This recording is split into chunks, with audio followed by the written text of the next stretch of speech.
Are you there, CrystalFissure? I'm here. Are you there? I certainly am. There we go. Are we coming in live? Let's see what the chat has to say. I think we should be pretty clear. Can you check it for me? Yep. Wow, look at that. I love it. So you're represented by a video game, and I'm represented by, I'm represented by myself, That's right. Yes, you're basically. you're representing Yeah, yourself here. Let me just yeah, I fix like that it. up a touch.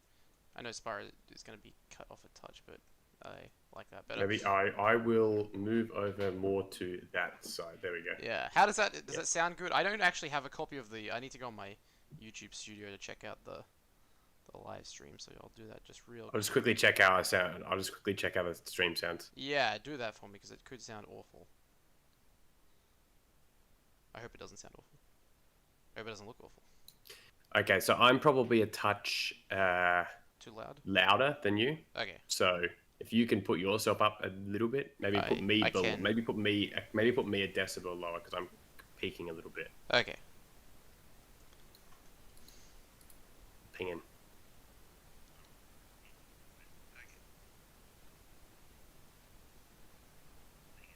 All right, cool. Well, I'm ready to go. Okay, that should be good. All right, cool. All right, let's start. I don't know what I'm doing, so I'm gonna rescue Nestor first. Let's begin. All right, here we go. This is where the VOD officially starts. Hello, Yeah. everyone. Nintendogen64 and CrystalFissure are here, and welcome to the live stream that we're doing right now, which is all about all elite wrestling. And it wouldn't be a live stream about wrestling on my channel, CrystalFissure, if I didn't play some Spyro the Dragon while we were doing it. Yeah, this has become somewhat of a regular but welcome trend to this channel, hasn't it? It's basically what we do That's what we now. do. Yeah, It is this is it's what the my channel's become conduit. now.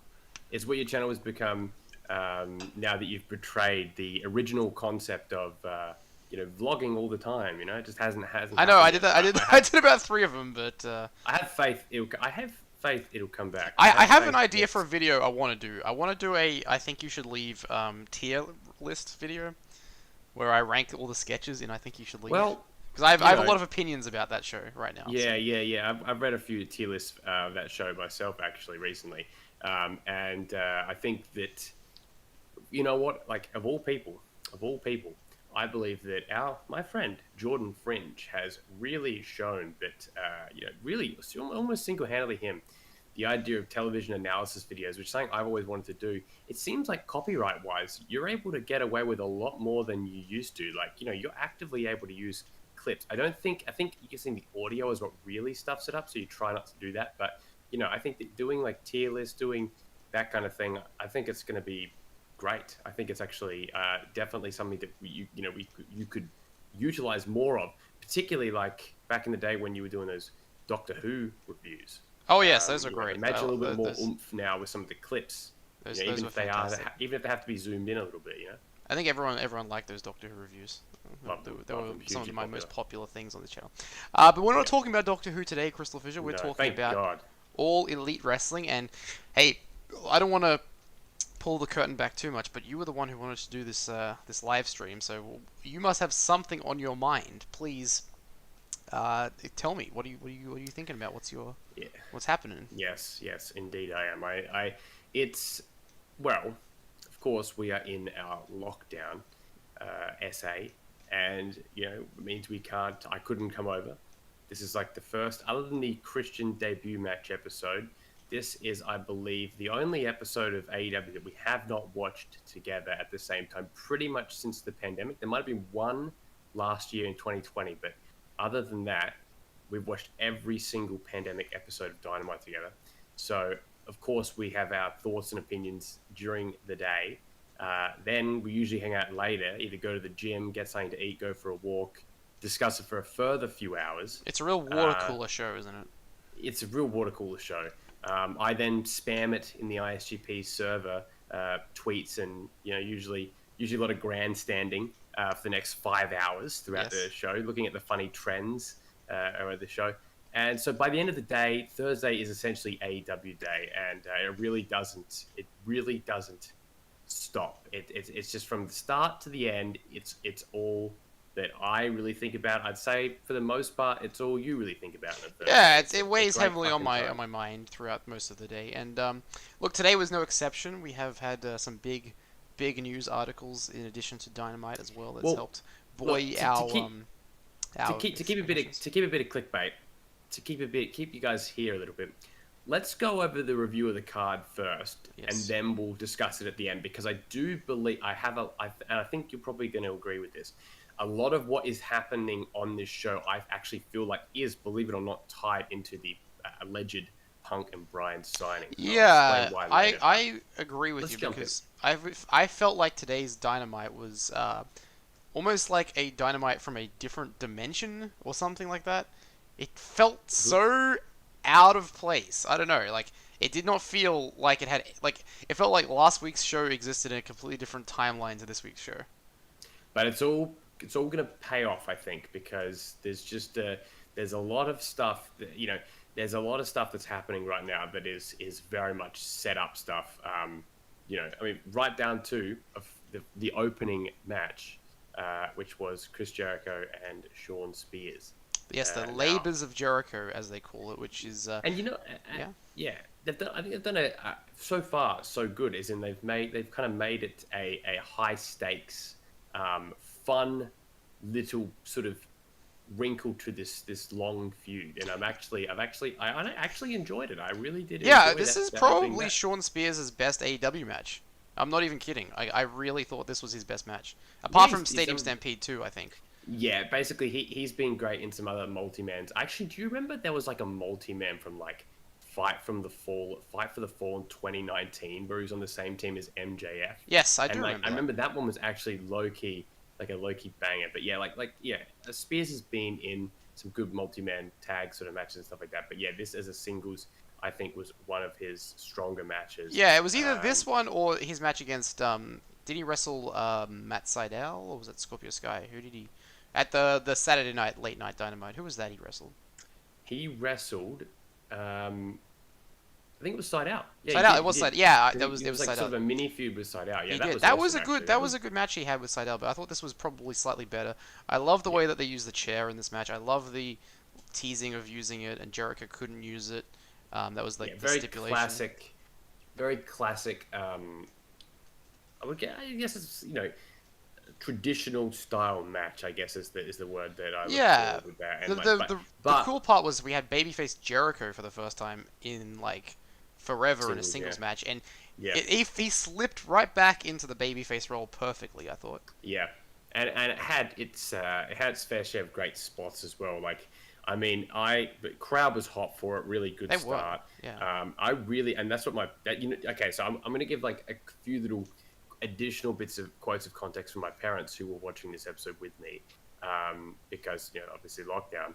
And the first thing my dad said was like, "Wow, this is a really loud crowd." That's what he said. I'm like, "Yeah, you're right. It's probably years of me. I've had like WWE in the background or something like that, and just having people not give a shit. Ah, Like, when for example, best example of a really great crowd was when Jericho did the sort of the Hurricane Rana thing off the top oh, rope. that was great. I did not know he had still had that in him. Fantastic. That was awesome. Crowd went crazy for that, because they appreciate the athleticism involved in a spot like that.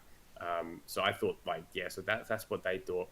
Mum thought the match started off a bit slow and then really picked up at the end, and my dad loved it the whole way through. So that's their reviews. Yeah, I thought it was a Um, great match actually. I had a really fun time with this one. It was kind of, yeah, it was the perfect like first labor of Jericho match, I guess. Like it was like the perfect, and then to top it all off, after he wins the match, we're like, okay, what's next? You start with a chair match. That's pretty high stakes. The next match, CrystalFissure, who comes out after Jericho beats Sean Spears. right. So of course, you expect to hear from MJF. My parents also remarked about how despicable MJF was on commentary, and that's where I sort of reminded them that this is like an M-rated show. They quite loved the whole like, oh, the only hot girl in Texas is a tourist. Yeah, that was They quite, good. they quite That was like good. quite like that line. I did too. That was My good favorite fun. line was actually the labors of Jericho, more like Jericho's in labor. Yeah, that's good too. I That was my like, mum was oh. like, gee, that's a bit nasty, isn't it? I mean, he was looking pretty like thick in this match. the weekly Jericho cycle. Yeah, I know. He's gonna. Hey, Mew Mew fans here. Oh, cool. Nice. The man, the myth, the Mew Mew. Oh my god, I'm missing these 2 gems as always in Stonehill. Of course. Of course I am. So of course MJF comes out. He's like, you've done the first one, but I know someone that's more sadistic, than even Sean Spears. And I'm thinking, okay, well, it's obviously not Wardlow. Now, the second that he said, he was like, he was basically like he's like sick and twisted. He's beaten, hitting someone in the jugular. I'm like instantly thinking, oh my god, no. And I'm like saying no. I'm literally saying no. And then he's like, he's been to jail. I like let out like a yell. Yeah. And I was like, well, what is this? And then it's like he's been to jail. Nick freaking Gage comes out, gets a big pop. My parents, mum said that he said you've gone completely white. That's what they said. He said I've gone completely white. Like I actually felt sick. Almost. You felt sick. I was that excited. It was exciting to see Nick Gage show up. I was just like, I could not, because this had been planned apparently at, I think it was All Out 2020. He was planned to be in Seidel's position as the Joker. Oh. But it didn't happen for some reason. I can't remember why. So I knew that Nick Gage in AEW was definitely going to happen. It was definitely going to happen one day. But this is probably the perfect role for him as this, like, essentially hired mercenary, very similar to what Jericho pulled against Moxley. Yeah, that's right. A year and a half ago. And I suppose it's worth talking about how when Nick Gage shows up and they're doing a no rules match next week, and then later in the show, Jericho is backstage doing a promo, and his back's turned to the camera, and he's talking to Marvez, and he's like, they got Nick Gage. He's a sick, sadistic man. But I know someone just as sick, just as sadistic. And he turns around, and he's got the evil eye makeup on, and it's the Painmaker. And it got a fucking pop. It got a pop. It popped me.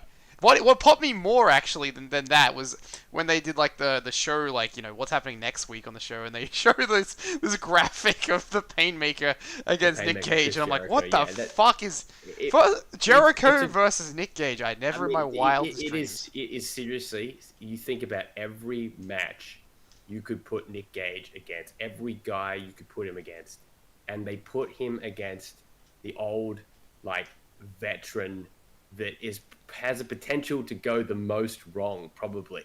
Yeah. Right? And they put him against him. That should tell you how much actual real life trust they must actually have with Nick Gage. And a lot of what you'd hear in Dark Side of the Ring, a bit like New Jack is a bit of a gimmick. I think people kind of think, when he says that stuff about David Arquette, you think, fuck, this guy sounds like a fucking psycho. I think he is crazy, but I think he is actually safe, in reality. Yeah, a bit like New Jack, right? Because he was always considered to be insane, but he wasn't. I mean, he was insane, but it was a bit of a gimmick as well. It was especially later on in life, yeah. And that's right. I think, guys like Janela, who are essentially the GCW talent liaison, really. Probably the reason why Ricky Shane Page got booked on Dark Arts, but yeah, that's right. That did happen. I forgot about that.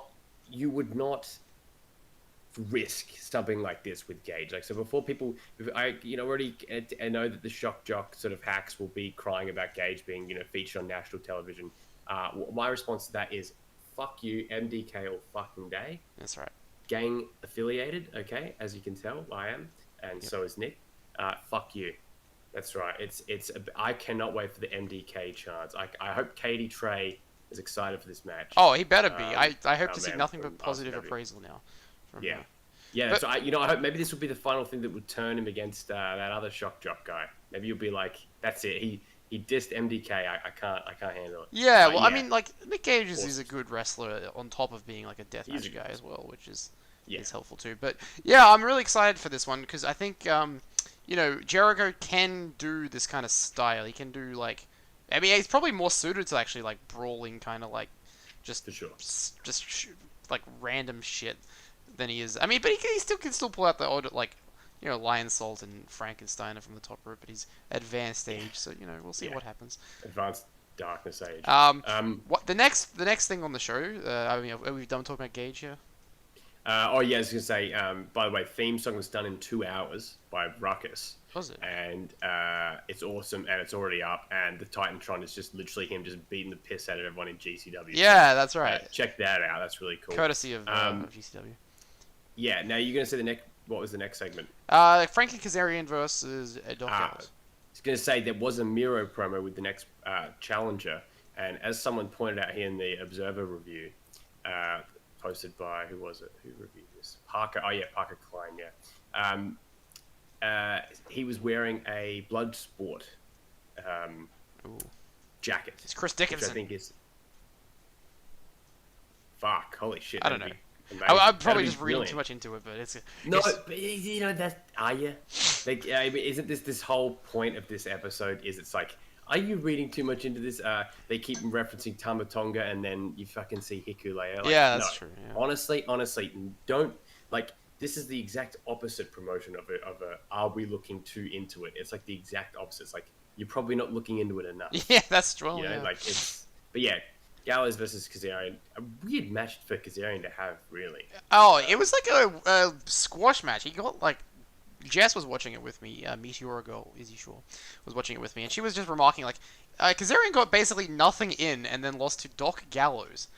Yeah. The not a very good start for the Elite Hunter to be losing. No, it's a very strange choice, but I think somewhat of it is they want to have the Good Brothers be somewhat credible. I think that's the trade-off. I guess. Well, they could have just done a tag match or something, because like I agree. I honestly think they should have done a tag match, because it didn't have any tag matches on it. And you know what the weird thing about AEW is,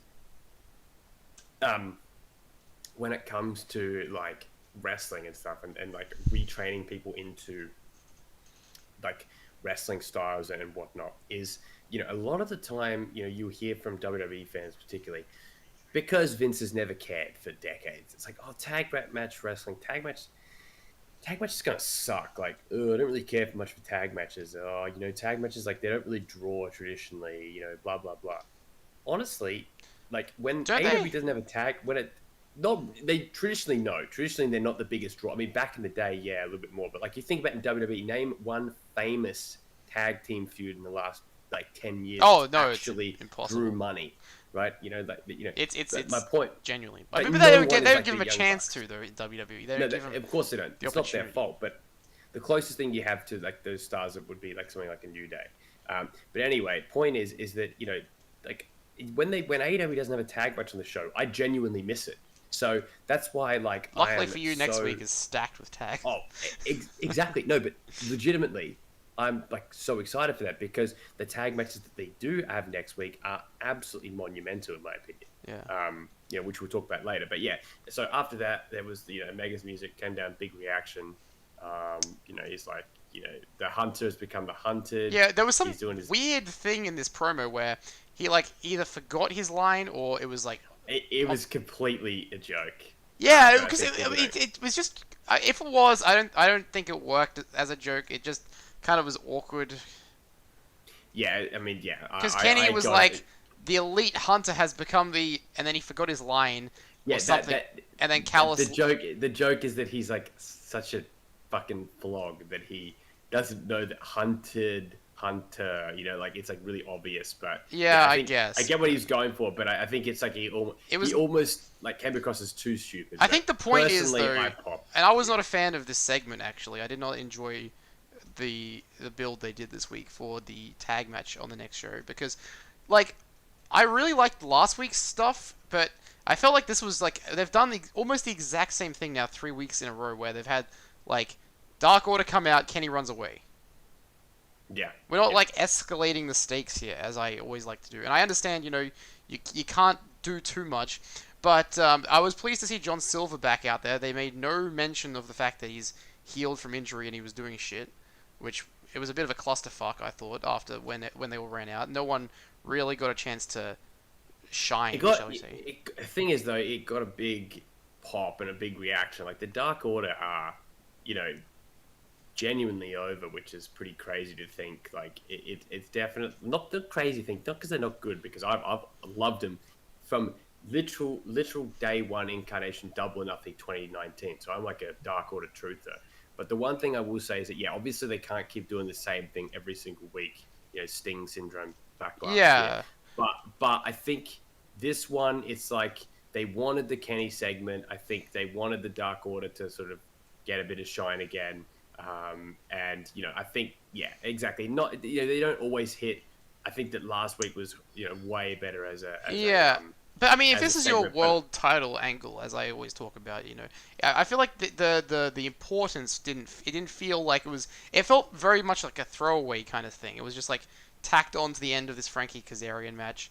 And it was one of those rare times in AEW where someone comes out like unplanned on the show to like interrupt something. Usually they have a promo segment put aside for it, or they've got something. It was just kind of. It felt very, I don't know, just out of place. It didn't add the stakes to me. I feel like this week we could have really done with just like a 1 to 2 to 3 minute like backstage vignette with Hangman and the Dark Order, where they were talking about like how big this match is, and he's like, don't let me down, guys. Like, we won't let you down. We've got this. Some kind of just like group thing to really reaffirm, because they've been doing this like wishy-washy. Is Hangman in the Dark Order? Is he not in the Dark Order?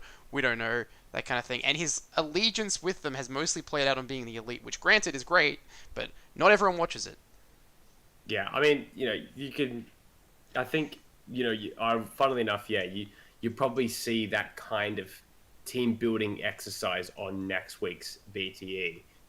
But he is hoping that we get, at the very least, like a nice promo, kind of recapping what's going on and stuff like that with the road to, I'm sure we will, video, but which would be really good. But I feel like this should have happened on this show. Like yeah, I just think. I think. Yeah, go on. They're basically trying to strike the balance between giving the live fans Kenny Omega live, right? Which is something that I think that they're conscious of wanting to do in basically every show. Yeah. Especially when he's not wrestling as much, and building up the thing. And so this time, it was kind of like a bit of a repeat of the previous week. But I mean, yeah, I didn't hate it, but yeah, obviously it wasn't as good. But either way, I didn't hate it, but really, I didn't think it served. It doesn't really temper my excitement for the next week. Anyway. Yeah, it didn't. It didn't excite me. It didn't get me feeling hyped for the match. Shall we just say that? I think this is like the week they should have done something to put the shine on the Dark Order for like. I'm saying that it didn't change my excitement. Oh yeah, no, it didn't change my expectations either. But it should have. There was an opportunity to really do something here, and they just kind of didn't. Well, they're suffering from success. When you. Yeah, well, no, look, that's true, but it's like this is like a big match that they're doing next week. Like when they announced it, I was freaking out. I was like, yes, this is a perfect elimination tag match. Now, like, how about we get a thing on the, because for the most part, the Dark Order have all been kind of clumped together. So let's give 1 to 2 seconds, or a little bit of each guy to like say who they are, what they're up to, and that just something, just to one of those like what do you call it, reminder segments or something. Because you need to do that every now and then, because you as you build an audience, new people come on board who maybe don't catch up with every single thing. May not know like what's the significance of John Silver like being back. It's like because, well, they probably didn't even know he was back. You know what I'm saying? Yeah, exactly. So hopefully they'll do that in the road to. I think that'll be very important to kind of point that out. Yeah. So then we had. Yeah, I mean, yeah, of course, as well, like that massive reaction for that buckshot lariat too. That finisher is so over. I think that's the one thing about the buckshot lariat is. It's a great move. It's a great name too. Pop-worthy move. Yeah, like, because he'll one day hit a young buck with the buckshot lariat, and it would be great. That'll be good. Has that happened yet? Like, I no. guess It has happened. Yes, at Revolution 2020. So then we have Team Taz. I love that. Actually, I love this little quick thing with. Basically seemed to be a championship celebration, and I love the fact that Team Taz are getting what I would call the inner circle town hall type segment, because it used to always just be the inner circle that got that. So I actually love the fact that it's Team Taz with it. Yeah, me too. Yep. So looking forward to that for sure. Starks is a fucking god on the mic. Hook was there. Just great to see. Always good to see. He didn't say anything, but hopefully next week he'll get good. involved. He's good. He's good. He's good, as they say. He's tired of this shit, man. Yeah. I'm tired of this shit, man. I mean, he didn't say shit, but yeah. So I'm tired of this, Team man. Taz stuff is progressing nicely, I think. Yeah, I love it. What was after that? Was that the Wheeler Utah match?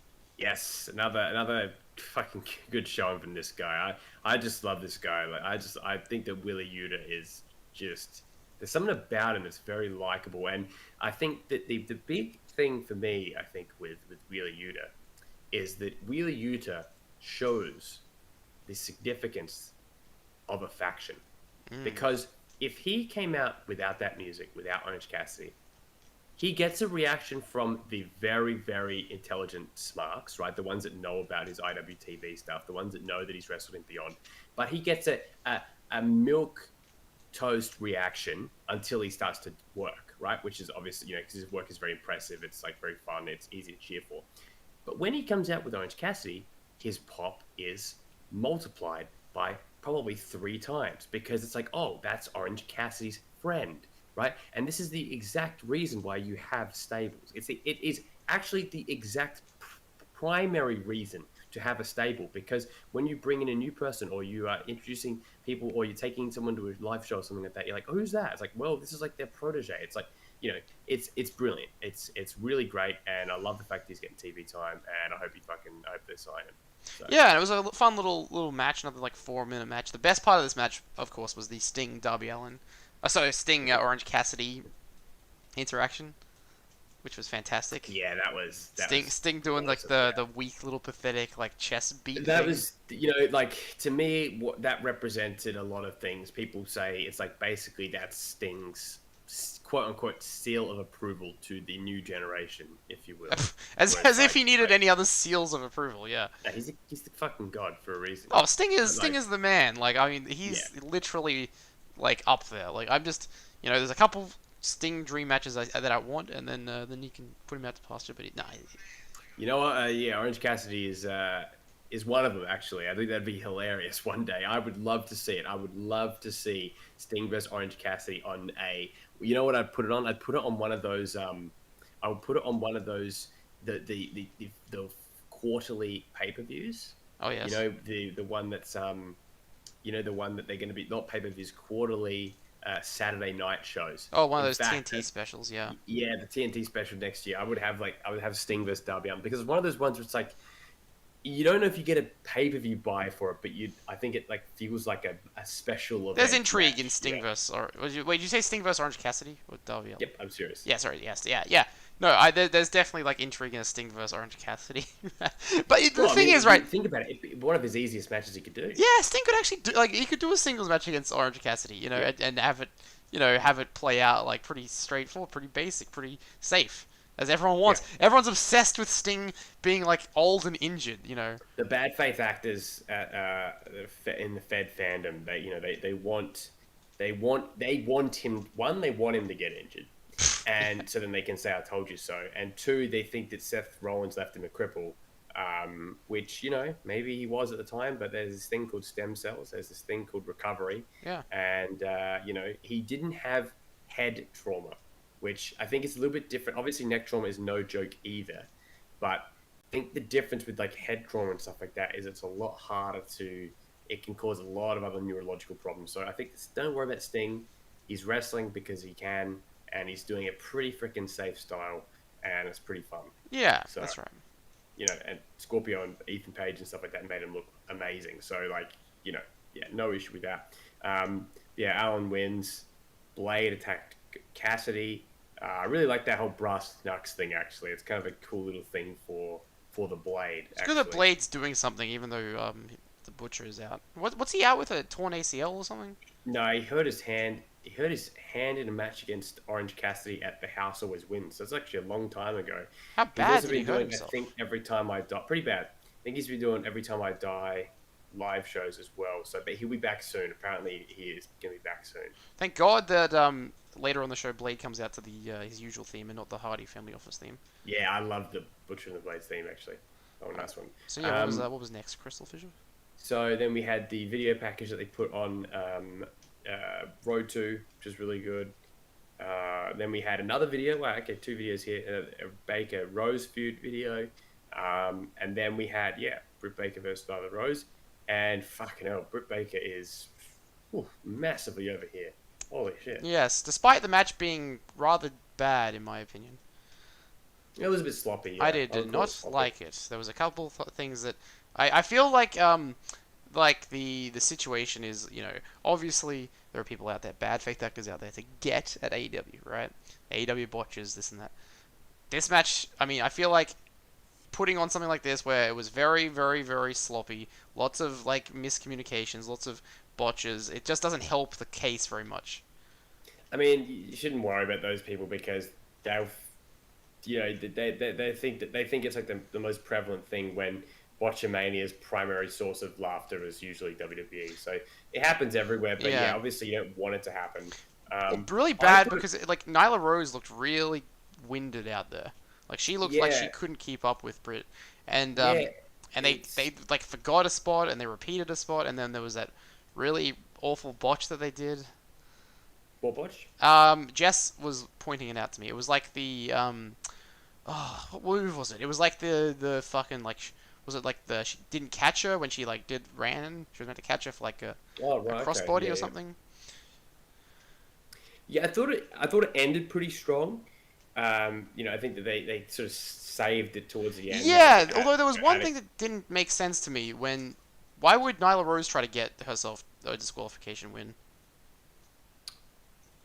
yeah, good. Because then she I wouldn't win the my title if that happened. kayfabe logic is it's like, oh, I'm just trying to catch you out, and then like we'll just go back and then that kind of thing. That's actually a good point. I didn't think about it that way. Actually, Because probably some she people would. catches the belt and she's like, oh, she hurt me with the belt. Like, unless it was like some kind of Jimmy Hart Well, you situation can where win by DQ. yeah, Yeah, but they should probably clarify that kind of thing because I mean, even though it might telegraph it a little bit, I think it's like, even though it might telegraph it a little bit, but it would be kind of cool. I think maybe you gotta like, if you're gonna do a spot like that, you should maybe warn people. It's like, oh, and by the way, if the champion gets nah, fuck it. DQ'd, they lose the title. Which I've always thought, like, to be honest, I pretty much of the opinion that you should do that most of the time because I hate the idea of a champion DQing themselves to a title defense. Yeah, I I think it's don't the like that either. dumbest, most counterproductive in kayfabe. It's the same thing as saying, "Why don't you just knock someone in the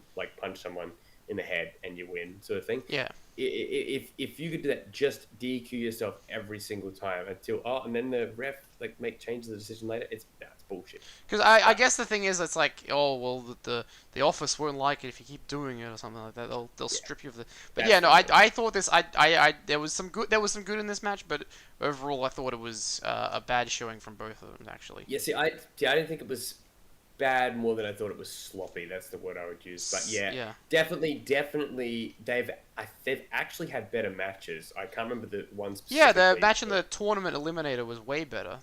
That's it. The one that they had That's that was it. a They lot should have better. just literally ran that one back. Yeah, like Yeah, but I because think it's Britt Baker is in a really interesting spot because she's getting the reactions of a babyface, but she's still coming out the heel side. So mm. Yeah, but you can't just turn her face because then it defeats the entire purpose of. you can't turn her face. No, I did. Yeah. But yeah, then it's like they It's an feed her interesting Nyla situation. Rose, and it's like Well, no, but you know what?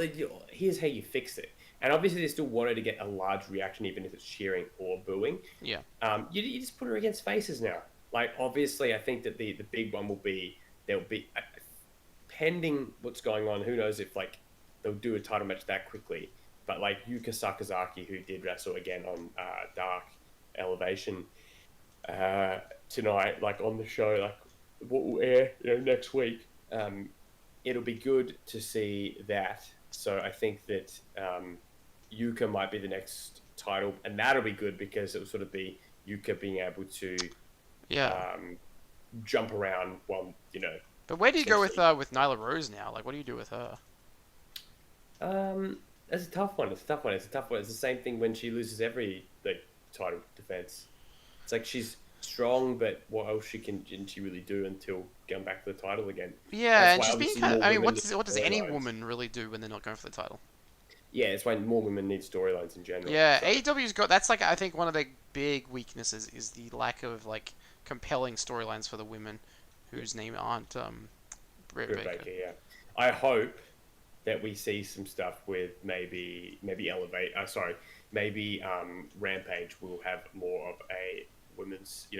If it's like 3 matches, one is a women's match. That's better than one match out of 6. Yeah, and I think On Dynamite. the tough thing for the AEW women is that most of them are very new to the stage that they're on, and because they only have like one women's match per show, they don't get a lot of experience like actually out there, like live in front of the Most fans. of them, I mean, obviously they most of them work Elevation or Dark every week, so they're obviously getting one. They're getting one crowd a week, albeit not as big as the Dynamite ones, which is a bit different, and it's on live TV, so there's a bit more pressure, but in a good way. Yeah, and then but So they're yeah, normally I like get what you're saying. throwaway like you know dare I say jobber matches. Yeah, more so, yeah. But obviously, this week actually they did Diamante versus Big Swole, which has been this little mini feud they've had on Dark. So that's cool. Um, I'm all for that. I'm all for like those kind of grudges and stuff. I think that's a great idea. Yeah, no, Uh, see that's the kind of simple, stuff I like. simple You know, I stuff. don't care if it's like a small storyline. I've always been saying I know. do storylines on Dark and Elevate. I mean, even hell back in the day when like main event and superstars were a thing, I was always like, just do stuff on them. Who Yeah, cares? Some people early watch them. 2014 was gold for storylines on main event. I remember like unironically watching the show on the like VPN network. Yeah, But because there's an audience for let's basically everything in wrestling. Like that's a yeah, well, certified thing. this small storylines covering a little bit later. But after this, we had a really really good segment. I loved it personally. Um, I absolutely loved the FTR and Santana Ortiz sort of press Yeah, conference. the press conference. Love Yeah, that. yeah, it was really Have good. covered this stuff to death. Like we're both from property, we're both this. I could hear them talk about that for the next 6 months. It's just a very compelling, naturally entertaining story. Two guys, two teams from completely different backgrounds, but the same, but different. And they're going to beat the piss out of each other next week. And this match is finally on. I've been waiting for this one since the feud started. Yeah, So and the this best is thing about it huge. is it's like almost like completely separate from everything else Pinnacle in a circle, Yep, which is yep. really cool. And you know, back just quickly back to the Jericho trial of the Jericho thing as I was talking about. Um, People last week were complaining that the like inner circle Pinnacle stuff was like really overdone at this point. They've been feuding like non-stop for months and months and months. But like I really feel like they're smart enough to realize how to circumvent these things. So next week we're getting Jericho versus Nick Gage, right? And we're finally getting this match that's been in the process of build for like probably like 2 or 3 months now. So it's good shit. It's really good stuff. And it's stuff to keep the feud fresh Yeah. until if they ever come back and do like another match together, like team versus team.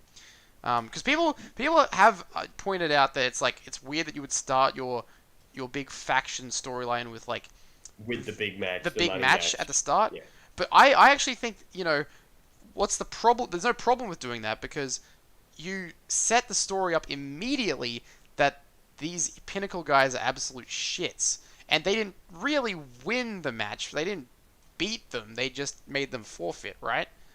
Yeah. And then you set the redemption up for Inner Circle to get their redemption back, which they did at Stadium Stampede, So, do tying you them up. think that do you think that the way it goes potentially is MJF wins it all out, and then it leads to one final match at I would assume, not Full Gear, but some other major market, because I was that's the direction I think it's actually going in now that I look at it. I was thinking about this actually about MJF. I still feel like Jericho is probably gonna beat him at the end I think because he. I think Jericho beats him in the elimination factor because I think that Jericho, this is the fantasy booking in me that thinks this. Think about how the Inner Circle's arc has existed from the beginning, that they are stronger together. I think that the way they push MJF, the way they push Max, is that Jericho will not be able to actually get it done by himself, but rather they'll be able to do it in an elimination style match. And I Oh, think that possibly. I mean, if they're going that direction. I think that's more cathartic because But they just they did did it that with though. Stadium. They did that.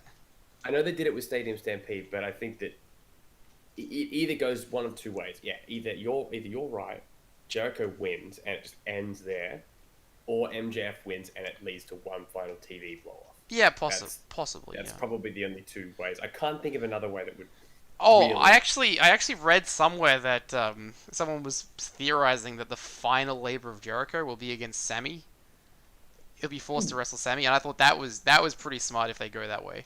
That's sickening. And then Jericho can't do it. He can't wrestle Sammy Guevara. And then he like loses the trials of Jericho and doesn't actually get to wrestle MJF. Holy fuck, that'd be heat. That'd be heat. That'd be good heat. Actual good heat. Because I was thinking about that, and actually like I like that. It's like a good swerve because it's like, it's like it's pretty obvious he's going to win all the matches. Like you would think he would win all the matches, get to the end. He's gonna die next week against Nick Gage. He's gonna fucking die. Something's gonna happen. But yeah, no, I'm really excited for Pinnacle versus FTR versus Santana Ortiz. Hopefully Conan gets some back on them too, because he's just being like jobbed out every time he shows up. Yeah, he gets like pile driven and he gets like fucking yeah. But you know what? Tully's the man. So Tully is the man. But it's like what? Yeah, he'll get his revenge. It's like what does Conan do? He gets pile driven and then he gets just didn't they like low blow him or hit him with like sacks of balls or something? Yeah, hit him with he was gonna hit him with that. Yeah, Conan's too busy managing Danny Limelight in MLW now. Yeah, that's a cool thing, isn't it? Should be interesting. Then I really like this segment. I know some people thought it was a bit clunky, but usually that's because they don't speak English. So people are like, resisting all desire to chant what at them. But I love this. This was the Andrade, El Idolo, and Death Triangle segment. Oh, yeah, that was great. That was great. Huck and Phoenix. It featured the debut of Chavo Guerrero, who, in that moment, I realized, actually, I love Chavo Guerrero and always have. He's the man. He's my childhood. And he's fucking God. And he looked fucking dapper. He looked handsome for a man. He's handsome for. Why do you have to clarify with a man? He just was handsome. It's a reference to an Eric. I know. But yeah, no, I realized as well he fits this role way better than Vicky. Oh, God, I mean, the problem with Vicky is she's too much of a heat magnet. Yeah, that's right. The thing is, right? It's like is that it's like one of those classic AEW course corrections where they correct to the point that it's like you can't imagine them not have ever thinking of doing it. It's like I never actually considered Chavo at all, but then as soon as he came out, I'm like, this makes complete sense. Like this makes complete sense that it's him, and as like one better, it literally keeps it in the Guerrero family. Yeah, that's right, which is so cool. So like essentially, right? I mean, and like a way you can potentially write around this is you can even reference the fact that like Vicky isn't there anymore and be like, well, we just decided probably better for like keeping the Guerrero family, but I got Nyla to manage. Yeah, and even if like it's not like she was fired, it's not like there's any heat. It's just like, well, this is the better fit. And I mean, Vicky's like literally still on television, so I mean, or they could just do it where they're like, oh, Vicky is still with him, but she just didn't come out this week because obviously Nyla just lost in like the most recent match, so she didn't want to. She was consoling her backstage or something. I don't know. Yeah. It's fine. It was fine. But yeah, I think it was a good segment. I feel like Andrade. I did not realize his English was that bad until he didn't have subtitles. Yeah. I was like, whoa, okay, yeah, I take everything back. He really is, yeah. I was a little concerned when he came out on his own, I'm not gonna lie, when he's like out there before Chavo came out. I was like, what the hell is he saying? But then he says something and Chavo's like, what he meant to say was, or what he was trying to say was this, and then I was like, okay. Yeah, look, I would rather them try with that kind of thing and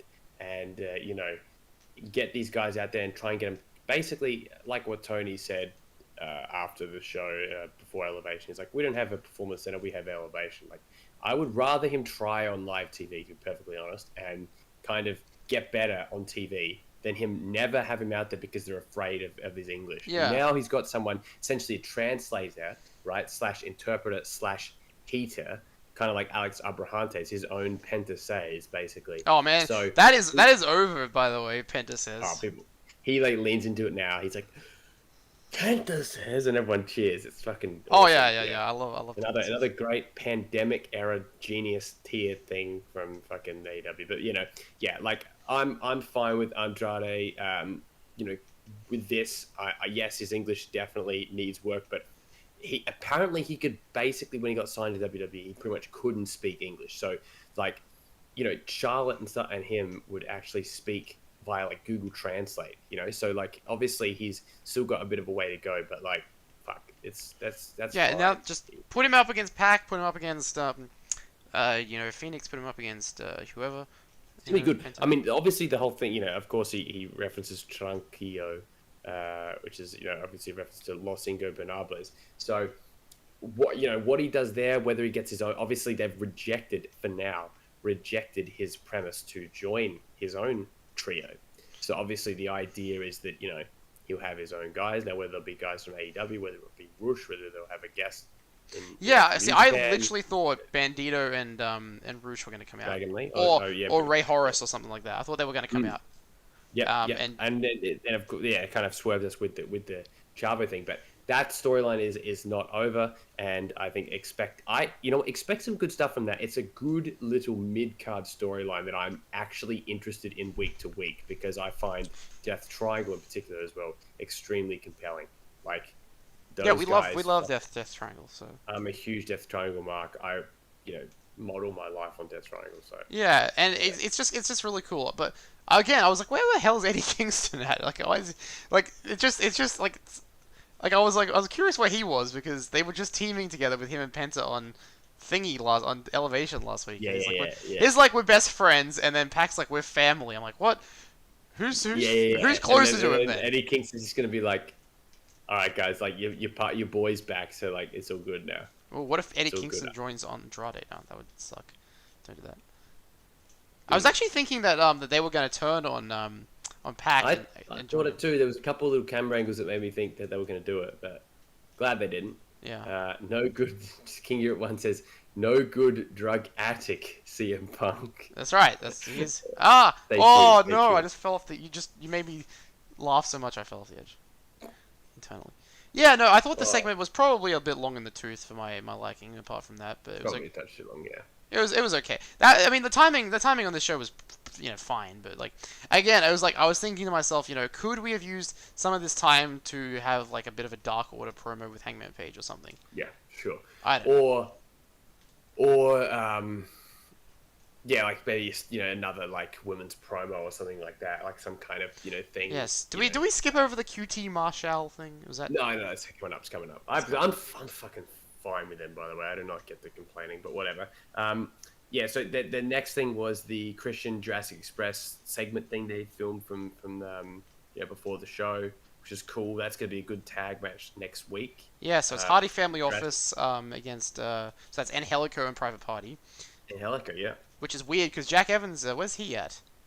Don't know. Is he injured? Maybe. The Hardy Family Office is basically undercard tag teams that they don't have much to do with right now. So yeah. And you know what? It's getting them over.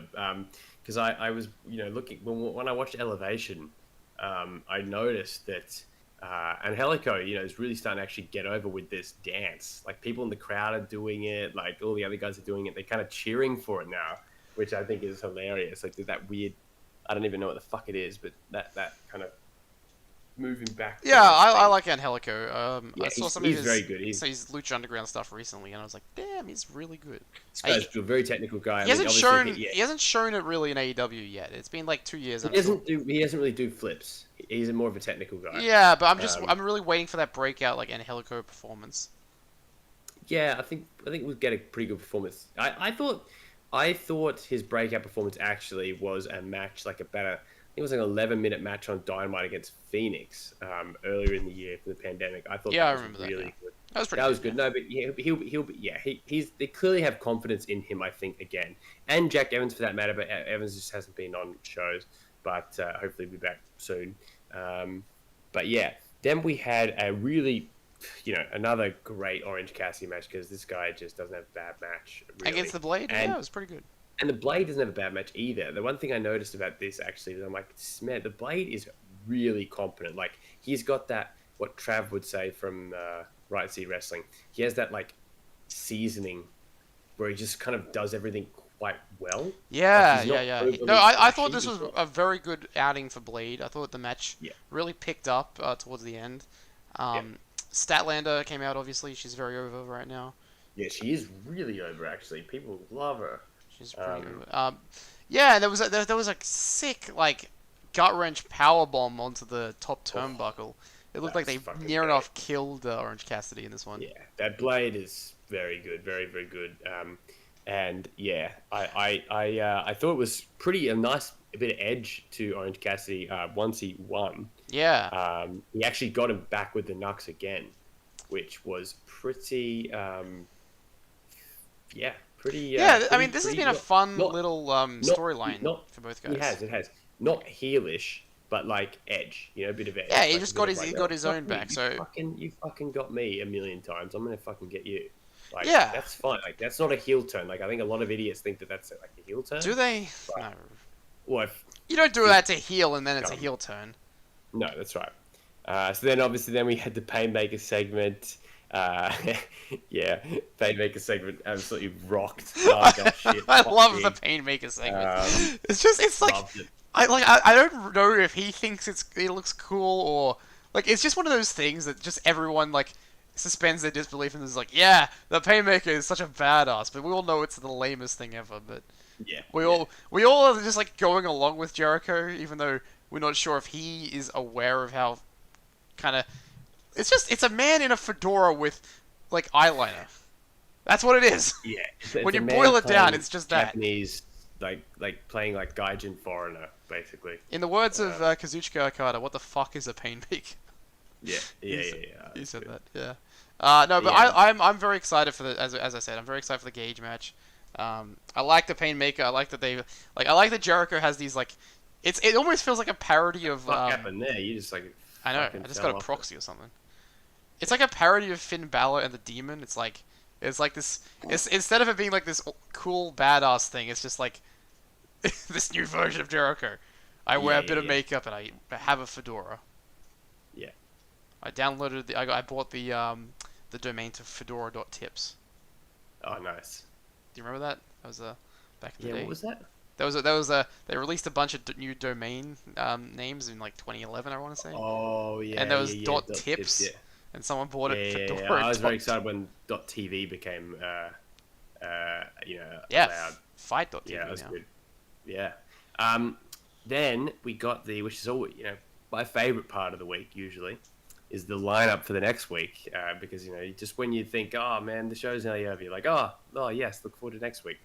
We are getting as of right now, we are getting no DQ, Gage versus Jericho, of course, it's gonna be awesome. Oh, didn't they call it a FTR. no rules match? I think they called It's, it. yeah, like it's So what's the yeah, difference you between? do They it. should have called it. Well, actually, no. I was gonna say Texas Deathmatch actually has unique rules. Yeah, it does, but it does very much does as it played out. Yeah, so no DQ, Jericho Gage, FTR versus Santana on Ortiz, just in a normal, just straight jacket match, which is going to absolutely slap. A straight I see them jacket match? opening- yeah, it's going to be good. Why I they? see them opening with this actually. Potentially, it's going to be fucking awesome. Like I am beyond excited for it. We have Christian Cage and Jurassic Express versus Private Party and Angelico. Yep. We have the IWGP US Heavyweight Championship, Moxley or Archer, which we'll discuss in a sec, versus Hikuleo in the biggest, really almost the bigger what the fuck moment than. Yeah, than well, because we didn't point Nick this out, but Gage. I think it was during the It was- Wheeler Utah match with Mhm. Darby, I believe. Yeah. That they show Hikuleo from New Japan just in the audience, just hanging out. It was. But they show so him for great. like a 0.1 of a second. Like you blink and you miss And then it. they say it. They're like, oh, there's Hikuleo, New Japan Pro Wrestling. He's paying attention to Yeah, tonight's they match. show him a bit later And as well. after commercial break, they show him for a touch more. Yeah, and it's like the most bizarre thing. And they announce this, and you're like, okay, this is the third time with Hikuleo. This is huge. I'm going to talk about what it means for their relationship shortly. But yeah, fucking bizarre, but in the best kind of way. Like, I don't know how anyone could be possibly negative about it. It's like, just. Well, I mean, cool. they'd say like, who the fuck is this guy and why does he deserve a title shot? That's what they would say. Well, he's been in feuds in New Japan Strong. and they there's not a massive amount of logic to the US title over in New Japan. Like and that's not a bad thing. Like it's a sort of a featureable title. Like that's sort of what it's about. Like kind of give shots to people. Like think about it. How did Yuji Nagata deserve it? He's Yuji Nagata. He doesn't need a reason. Yeah, so Hikuleo has been really doing from all the reports. I looked them up and looked up some threads and stuff like that. And it's like people generally like Hikuleo. I like Hikuleo. He's looking fantastic, by the way. He's looking really good, best shape of his career. When I originally saw him back in I reckon like 2018, I think he first showed up. Mm-hmm. He was just like a kind of a big guy, boy. but he had no physique or anything. He just kind of looked a bit weedy, and he had the really weird hair as well, which I wasn't a big fan of. So yeah, but yeah, he's looking really good, looking real strong, really New Japan strong. He is. And then the elimination tag, which is obviously going to main event, which is Kenny Omega, the Young Bucks, the Good Brothers, versus Hangman Page and the Dark Order, they say, which is Evil Uno, Stu Grayson, John Silver, and Alex Reynolds. So this is going to be a fucking banger. This is going to be an emotional roller coaster of a match. Dude, I just came up with the best segment they didn't do on the show that they should have done. Yeah. They should have done where they line up the Dark Order and Hangman picks which ones are his partner. Why didn't they do that? They should have done that. That would have been great. Yeah, and it's like, sorry 10, sorry 5. Yeah, or he picks like Colt Cabana or something. He's like, and then John Silver's there and he's like left out, and then Colt sacrifices his spot to John Silver. Oh yeah, I agree. That's a good idea. They really just wasted a really good opportunity to just it was a foregone conclusion whatever the elite team was gonna be. It was already Kenny and the Bucks and the Good Brothers.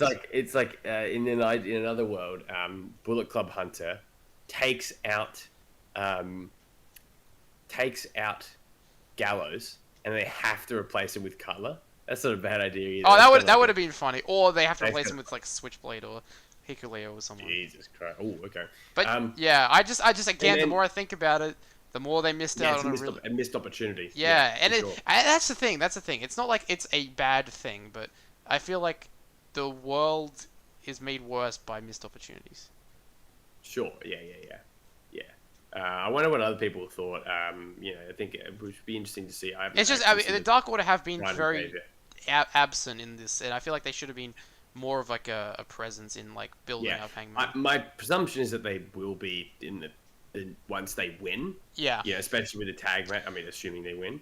But yeah, obviously, no, I do agree. But and then in 2 weeks we're getting Cody Rhodes, Malachi Black, which is a ticket mover, that's for sure. Yeah, that's why they put that on that show. By the way, that's on the Homecoming show, on the Jacksonville show. Well, and the other reason why is because why the fuck would you wait to All Out? Like he's debuted 2 weeks ago. This is now technically his third week in. Even though he wasn't on the show this week, right?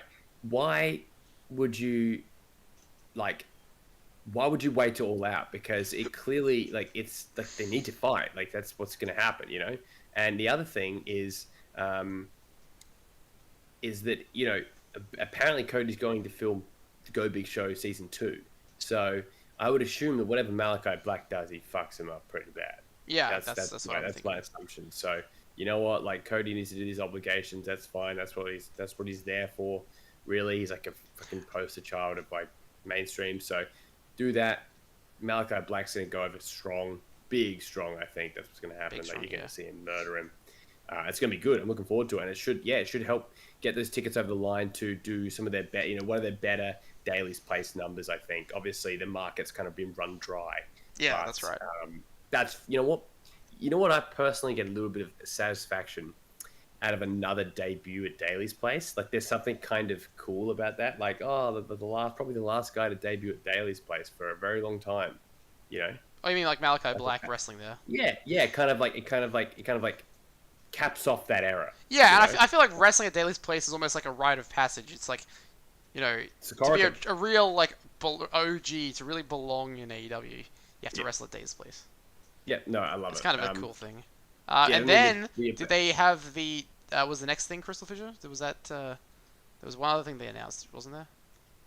Oh, shit, yes, of course. The WrestleTix guy that this is my persona, is tracking ticket sales. Yes, he said that he will announce a major new live event. Holy fuck! I mean, this excites me almost more than the shows. I think this is the battle the what was it, battle for the belts or something? Okay. I think this is going to be the big multi company cross promotional show. Let's save the discussion to that until we get to the thing, because I think it could tie into those rumors today. I think it might tie into that potentially. So yeah, we'll discuss that in a second. Let's go to the main event. And yeah, fantastic match. Let's just talk about this. Let's just talk about this. Loved it. Angus, I got an idea. How's this? Okay, I've got an idea for you. Imagine this scenario, okay? Imagine this scenario. So, you're a guy. Now, obviously, right? You're a guy. And you are from Texas.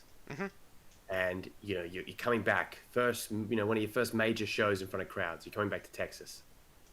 And, you're told you're going to be put into a match with the champion. And, obviously we all know what happens here. But what if they did this? Instead of what happened with Archer, what if you happened to be humiliated in a few minutes and you were made to not look that good, and it was your hometown, and you kind of leave being no better than you were when you came back? And by the way, this is your first match in 6 months. Oh, sorry, I'm not talking about the main event of AEW. I'm talking about Monday Night Raw, where they brought back Keith Lee and proceeded to fuck with him in his hometown. A WWE tradition that has been going on for decades now, to do with humiliating people in their it's like they get their friends and family to come see them, and then they lose in humiliating fashion. What do you think about that? In all seriousness, do you like this idea, or why is it out of tradition? Why do you have to, like, if you've got a perfect scenario of someone coming back in their hometown, why do you have to bury them like that? Why can't you just let them put on a good match, or protect them in some way that doesn't make them look like a complete idiot? Yeah, and that's the thing. So, why I bring that up, that comparison. I know people hate it. I mean, none of our people, because they'll hear it from me. But a lot of people go, don't compare AEW to Raw or SmackDown or whatever. But it's like it's just night and day. Like, I saw that thing with Keith Lee, and I compare this to how they treated Sammy Guevara last week. Of course, being a Texas native, how they treated Lance Archer this week. Got a hometown reaction, massive pop. Crowd's going crazy from John Moxley, for the first time in his AEW career, actively went heel in the match, right? Just because he knew it would get Archer over even more. He came out first too, which is something Jim Ross pointed out in the commentary. I just got goosebumps thinking about that. Yeah, he gave Lance Archer the final entrance of the night, which is significant in my eyes. Well, in a promotion like AEW, it's hugely significant. Especially in a championship match. The champion rarely ever comes out second. You could see that Archer was fucking amped. Like, you could see it all in his face. Like, if looks could tell you the result, like, you knew he was winning. And I was so happy for it. Like, the second that he came out last, I'm like, he's won.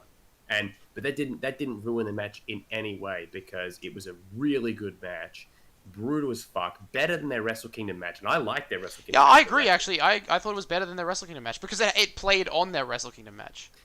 It's almost as if, imagine that, right? And they did this. They showed a lot of it in the preview.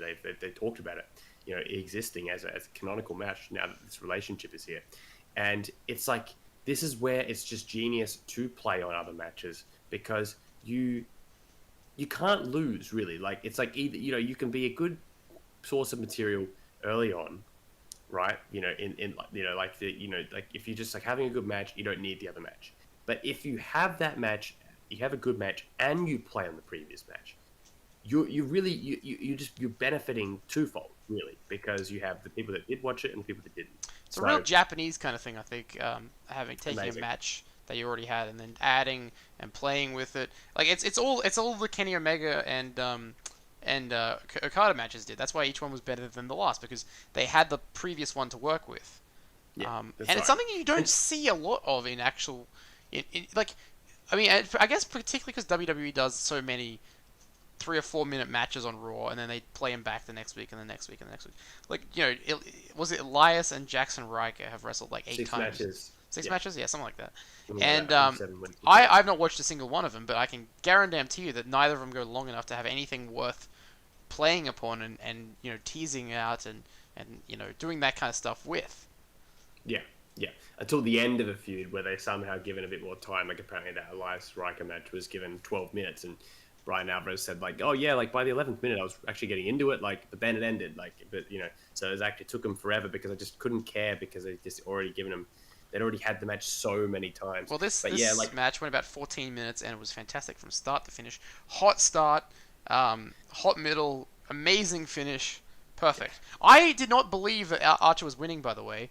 Wow, okay. Because I was fully convinced that at the end, like, Gorillas of Destiny were going to come out and fuck with Moxley. Moxley? Yep. I don't know why I thought it was going to happen. And how would that make Moxley win? No, he was going to win, and then they were going to come out after he won. Gotcha. Yeah.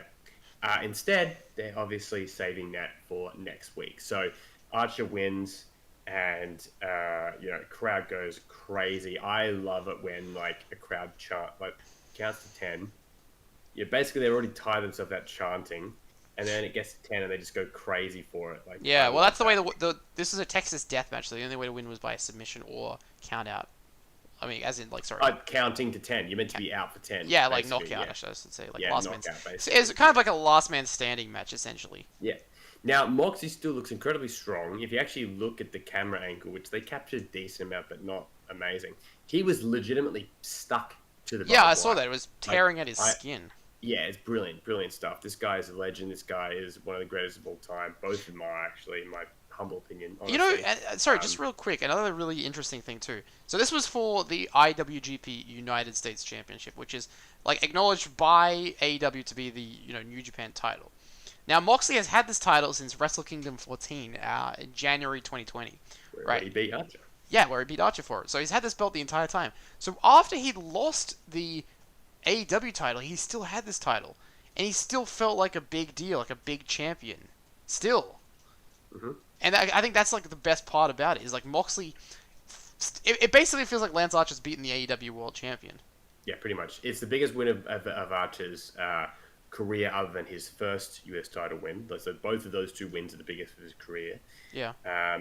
He beat Juice, was it? He beat Juice, yes, because if you remember correctly, this was October 2019, and there was a big typhoon in Japan, and Moxley couldn't get over. Had to drop it. Yeah. He had to drop it. Yeah. So yeah. Anyway, so the thing is, right?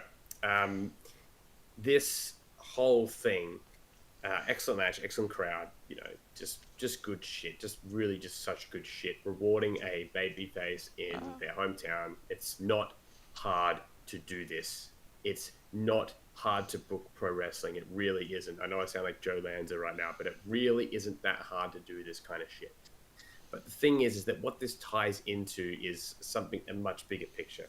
So obviously, of course, the big thing is, so in front of probably, I don't know, 900,000 million people, whatever, way more with DVR, but, in front of their massive audience, the final thing you see is Hikuleo, this complete unknown to Americans, right? Complete unknown.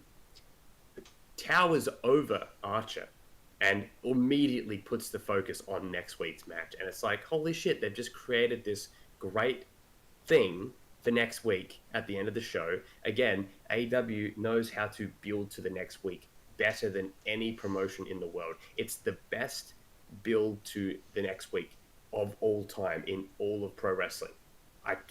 There is no better example of how to build to a next week than AEW, ever. Ever? Never, ever, ever? Ever. Name one. Weekly TV. Oh, well, yeah. Well, I mean, obviously, not monthly shows, not monthly shows. Obviously, the CM Punk pipe bomb was probably quite something. Yeah. But I'm saying for a prolonged period of time.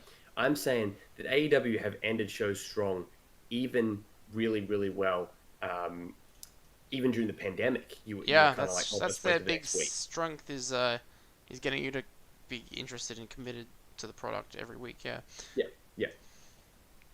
I mean, when they got compelling stuff like, the thing is, right? It's like I think it's more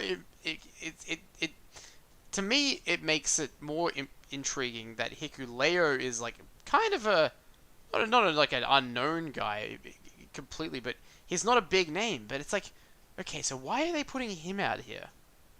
I'll Like, tell you why why. him specifically? Now, you've got a theory about this, CrystalFissure. Please tell us your Ready? Hikuleo theory.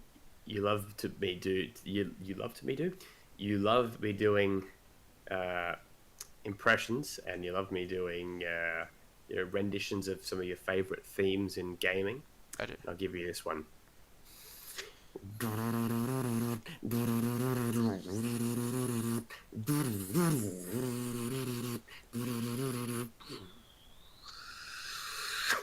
Ain't nobody realer than Gorilla. Oh, very good. Ain't nobody realer than. Thank you. Anyway. We're gonna get copyright strikes because of how authentic that was. I mean, attack this. Okay. I did like their other 100%. song. 1,000% the Gorillas of Destiny, and it will set up a tag match at Resurgence. Oh, very good. Now, have you also thought about our friend Minoru Suzuki's involvement in Yes. Yes, exactly. That's exactly what I thought. So here's what I think's happening. Tell me, what's your pitch? What's your book? And I've actually pitched this months ago, To a and I think that they moved it to the post-pandemic because they wanted to do it properly. I firmly believe that they have planned to bring in Suzuki-gun for 6 months. Okay, so we talk about these fucking teasers. We talk, things like Ricky Shane Page, like guys like Moxley. Now, remember, Moxley has approached. Okay, just real quick. So Moxley has been able to work at GCW. Okay, so that Forbidden Door is like it's an underrated Forbidden Door, but it's a Forbidden Door. GCW and what's it called? Like AEW have a working relationship, essentially, right? They have a working relationship. Yeah. So sure. that's already happened. Now, the thing is that Minoru, what's his name? Lance Archer had a Suzuki-gun shirt or like jacket on a few months ago. And as we now know with how they tease things like Forbidden Door, things like Gage not actually being, it's obviously a massive pop and a massive surprise. But if you think about it, it was always possible. It's the exact same thing with Suzuki-gun. They don't do things by accident. Him wearing that logo should tell you everything you need to know about whether you will get Suzuki-gun make an appearance. Now, it could be next week. It might not be. In my fantasy booking world, what I would have happen is I would have Lance Archer defeat Hikuleo in a pretty decent, not a squash, but under 10 minutes, like sort of a pretty definitive win as his first defense. Then, of course, you would have Gorillas of Destiny attack him, because they remember Gorillas of Destiny and that they're basically brothers, right? They're like the Hikuleo is like the Gorillas of Destiny underling, right? In kayfabe, right? And kind of in reality, really. Well, he's their shoot brother, isn't he? I believe so. Younger brother, yeah. By the way, I've lost 2 gems. He's I have no idea where he's they a son of Haku. Oh, you're looking for it. Wait, Hikuleo relation. Can someone in the chat point out to me where these missing gems are? I will give you lots of. I was gonna say. I said Hikuleo relation to God. Okay, here we go. Where he's part of the Fifita professional wrestling fight. Okay. If this is a gem speedrun, I would have lost big time. What do we got here? Mikey Nichols beat him in the New Japan Cup. Yeah, cool. Okay, he is the son of Haku. Son of Haku. Yep, they made mention to that multiple times. He is the adopted cousin of Simi Taitoko Fale, and he is the adopted brother of Tangaloa, and half-brother. He has a half-brother, Tamatoko. Jesus, I don't get this family. It's fucked. But basically, his family, his cousin, his brother, his nephew, his sister, he's everything. Wait, so is he adopted by Haku? Because I know that the Gorillas of Destiny. Yeah, he's the nephew and adopted son of professional wrestler Tonga Fifi. Wait, he's a nephew and adopted son. How the hell does that work? It's I believe it's a cultural thing. We probably are very ignorant. So he's but to them, much like he should be considered. He is He is family, in the words of that guy from Vin Diesel from the Fast and Furious family. Yeah, so he is family, and he is adopted brother, cousin, half brother, whatever the fuck. Okay. Anyway, point is, he got it coming in. Okay, like that. Like they've been teasing. God has been teasing it for almost seriously like 9 months, like since the beginning of the Forbidden Door stuff. Yeah, that's right. They have. Now I think what happens is that then I think Suzuki Gun makes the save. I think that we get, is Suzuki on the Wrestle Grand Slam card? Nope, he's not on any of the tours either.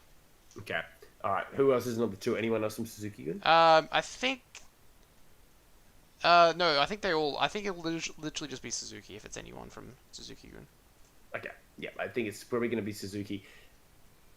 Only other thing out of left field for the Americans that are aware, potentially, I'm not saying it's likely, I'm saying it's probably 10%, Taka Michinoku, because they know that Taka's like known by Americans, because of his clients, I think, but probably not. But because I'm pretty sure you got El Desperado's defending the junior title, of course, and Zack and Taichi are doing stuff. Taichi with the main title, Yeah. So that pretty much, essentially, and obviously it's not going to be Davey Boy Smith Jr. No.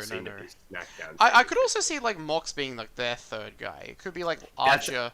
I actually think that's probably what's going to happen. Yeah, I think that's actually what's going to happen. Because Mox 1 needs something to do. Yeah, it'll lead up to Resurgence. Also, what happened right after Mox won the title at Wrestle Kingdom? Suzuki came out. Yeah. Yes. And then they had their match at New Beginning, I believe. Mm-hmm. Yep. Yeah. In Sapporo, I think it was. Oh, that was after he beat. Sorry, that was after he beat Juice Robinson. But still, the point's there. So I feel like Minoru Suzuki is a very likely chance of showing up. For sure.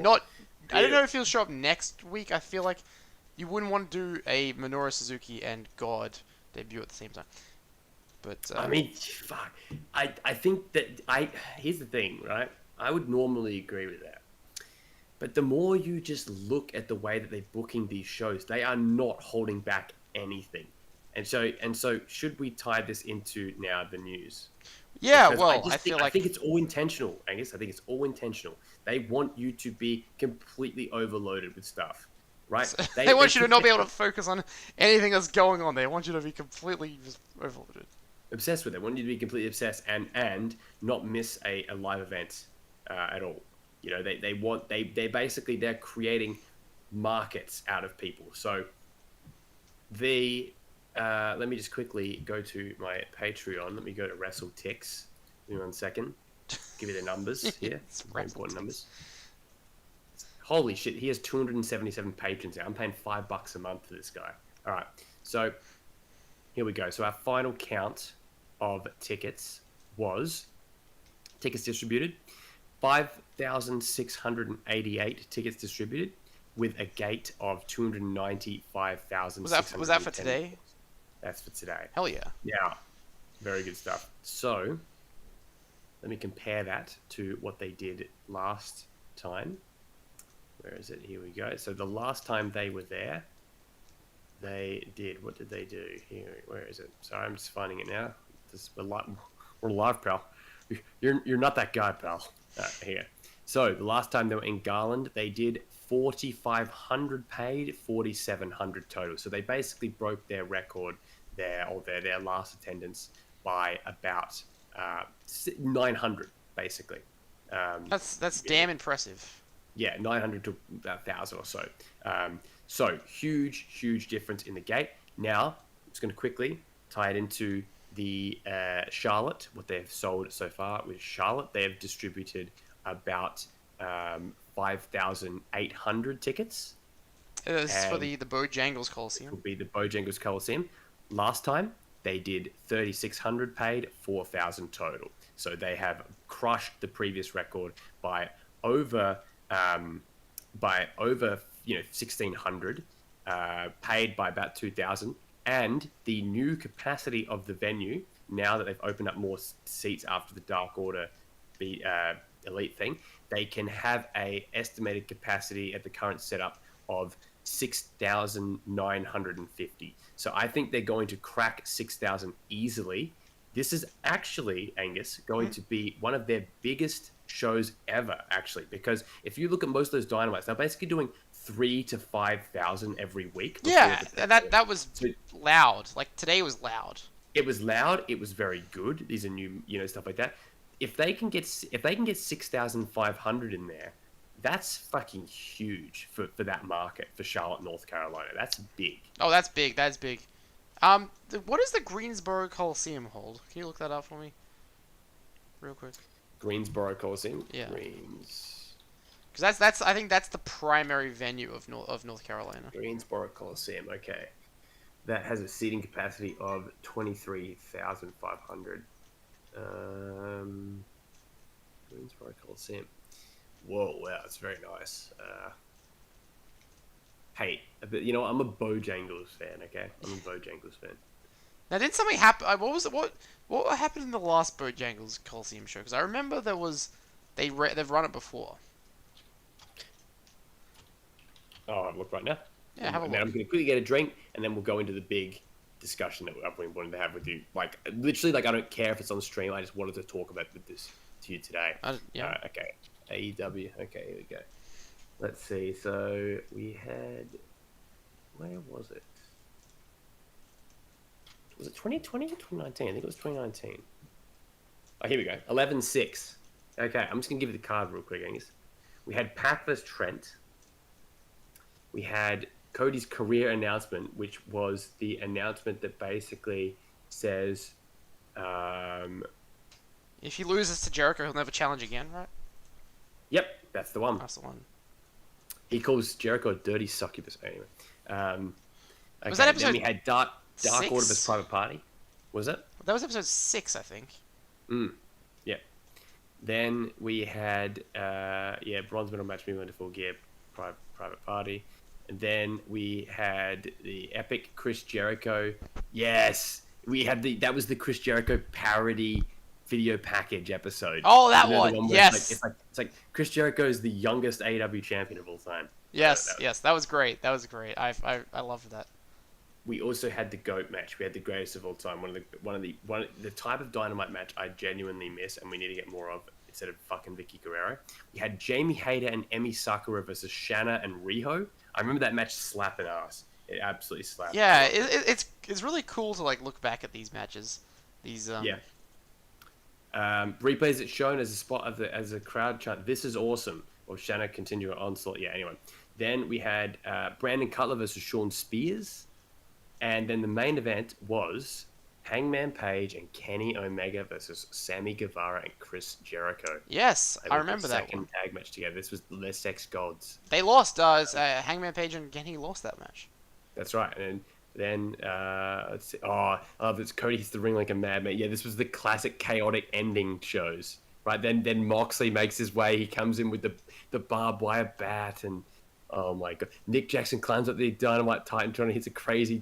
Man, this is the best shit. That was actually the go home for Full Gear. Yes, it was. Yeah.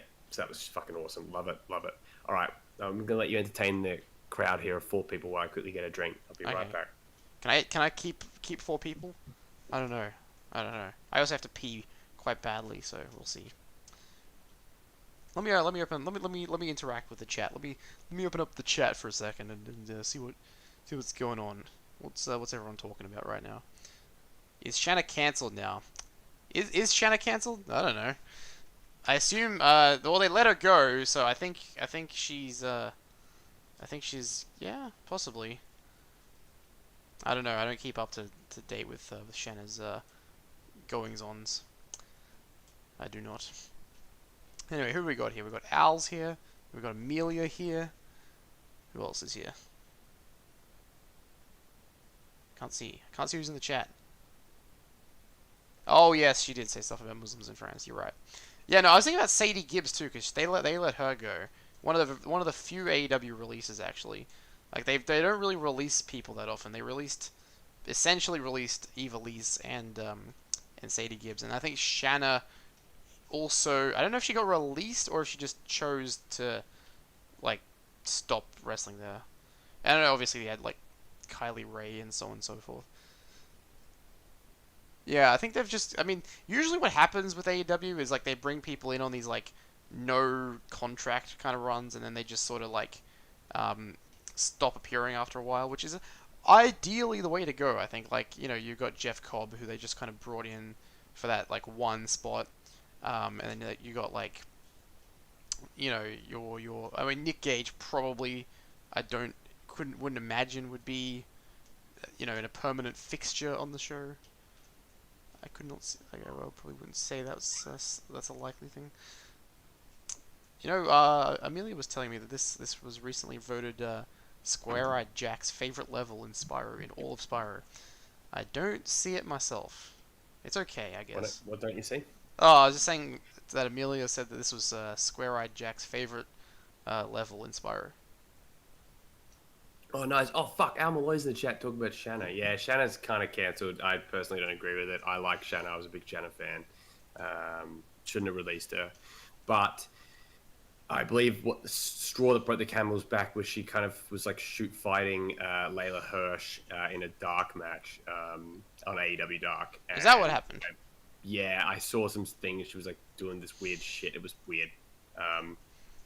It's a shame. I think her attitude essentially gets in the way. Funnily enough, Jess of all people, Meteorigo of all people, warned us about this. She said that like she once, I think, even though like, anyway, I'll just say this: like Savannah Summers shared a locker room with her and didn't have very nice things to say. I mean, she doesn't have nice things to say about pretty much anyone, but unfortunately, if the shoe fits. Yeah. It's a bit of a shame. It's a bit of a shame about Shanna, honestly. I could do a 3-hour podcast on Shanna, but you could talk about anything AEW related for 3 hours. Probably, yeah. It's a shame. I personally, if they ever go to France, bring her in. Right, that's what I would do. Yeah. Or Portugal. I mean, overall, I wouldn't say there's anyone that they've signed that I haven't been like annoyed about. Like, I remember when Luther showed up at first, I was like, "Fuck off! I don't want Luther." Now I fucking love Luther. This tangent's really interesting here because I promise you we're leading into it, but the main event is coming, folks. But I'll tell you the one guy that I signed that I actively was like, fuck this shit, was Mark Henry. However, in typical AEW fashion, call me a Mark Henry. I will say this: the one thing he has done is he is massive on connections and brokering deals, talent scouting, and also charity work. And this has nothing to do with me because it's like, for me, my life is no different whether this happens or not. But for example, they're now AEW now doing this community outreach thing where they donate and they organize things, and that's huge for getting a brand out there. Now, as Stephanie McGinn said, it's like philanthropy. Of course, there's like no true like people do this they do it for attention, they do it for goodwill, right? But at the end of the day, charity is still charity. So it's definitely a good thing that they've now got this kind of team. Well, it's not for profit. The team includes people like Paul White, Thunder Rosa, and a couple other like members, and they're basically responsible. Cody, they're basically responsible for doing all this kind of stuff, which it's good. Like I can't even rip on WWE for doing it because even if it is like complete marketing, it's still at the end of the day, if they're giving money, if they're helping people, it's objectively good. You can't. You know what I'm saying? Yeah, I know what you're saying. Yeah. But anyway, let's talk about this. Let's jump in. Who you want to start with first? Well, obviously, I feel like let's talk about Daniel Bryan because Bryan Danielson. Okay. We've been speculating for a long time that he was coming in ever since his contract was rumored to be up in May earlier this year. May, yeah. So it's been about 3 or so months now since he last appeared for them. He lost that loser leaves SmackDown match to Roman Reigns, I believe. Yeah. And pretty definitively, and then after he lost, they pretty much pushed straight over to Cesaro. Yeah, and he hasn't really been heard from since. There were like talks that they were really trying hard to like keep him, but obviously those talks must have stalled. And recently, it's been reported that those talks have basically been non-existent. And then today, by some guy who I don't even know who it is, some guy said, and this could be all complete BS, that he has pen to paper with AEW. Yeah, it's locked. Which is the biggest. And Sean Ross Sapp said it could be true. Yeah.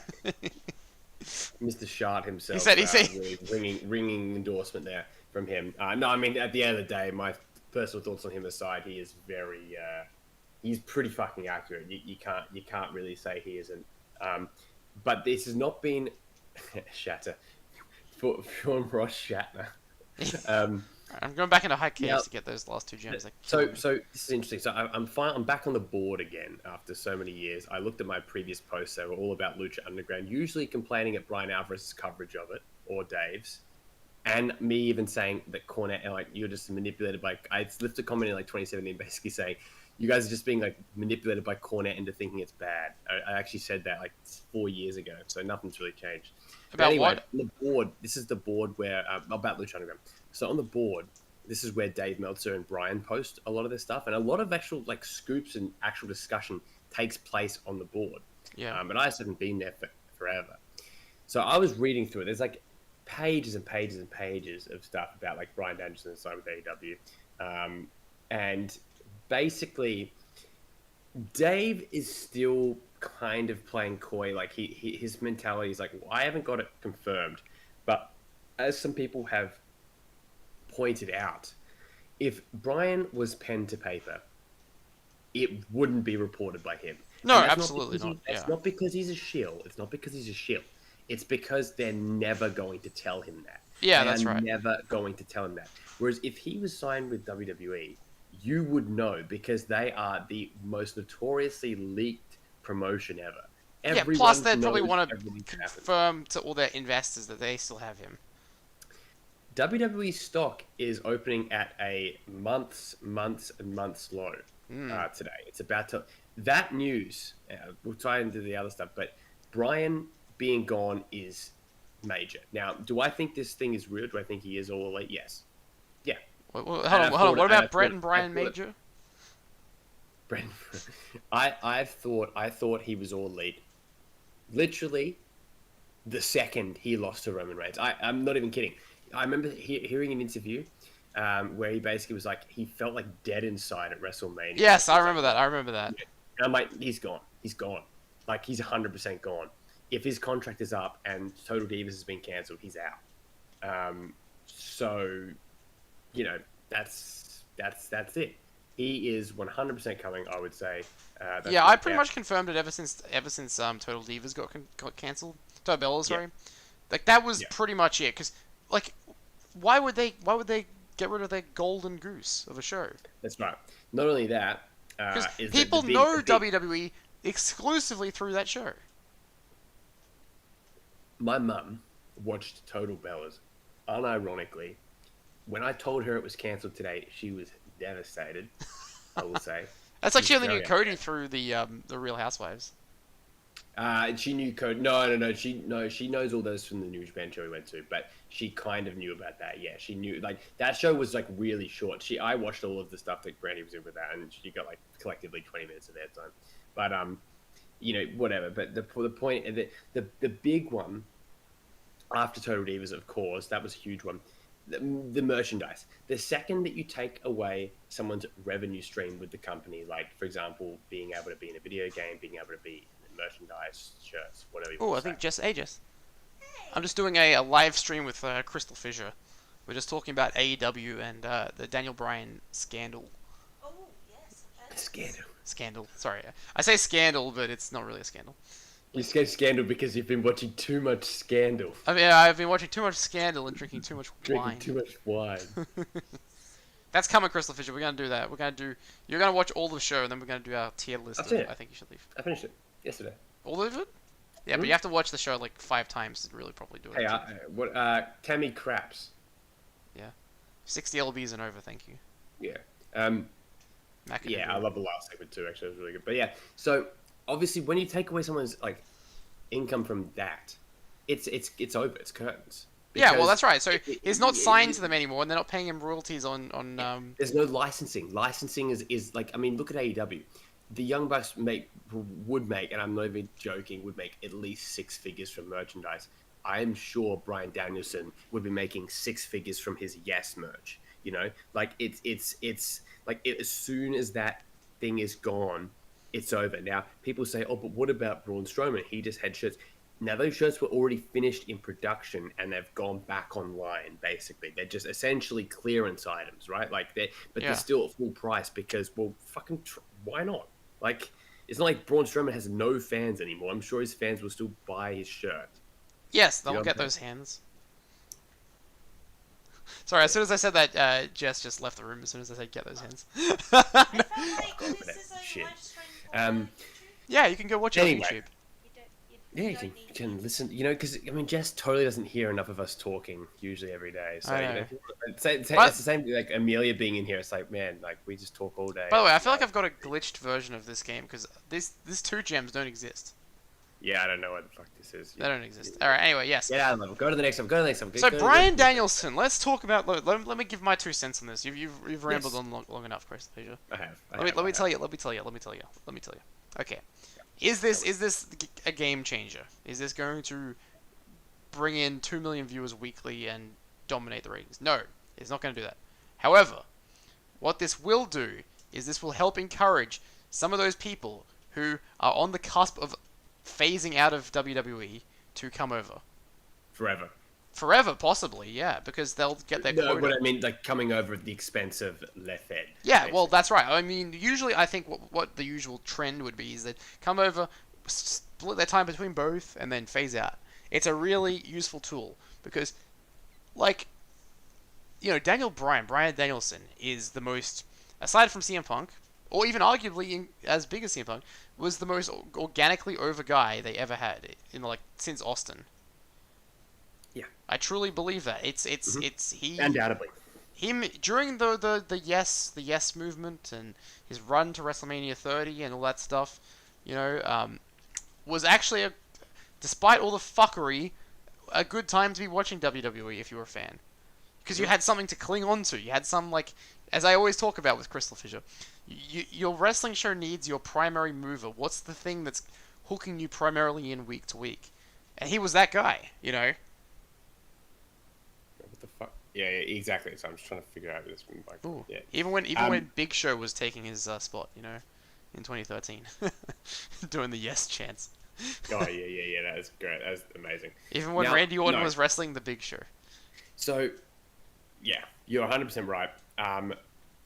I think that it won't get him to 2 million, but their demo will never dip that much anymore because he's just so organically popular and likable as a person that I think what it's going to do for women viewers it's going to tip them to be as high as it is for men. Yeah. Because you usually for example, male 18 to 49 beat Raw last week, right? Remember that? That's right. Yes. But it didn't in women.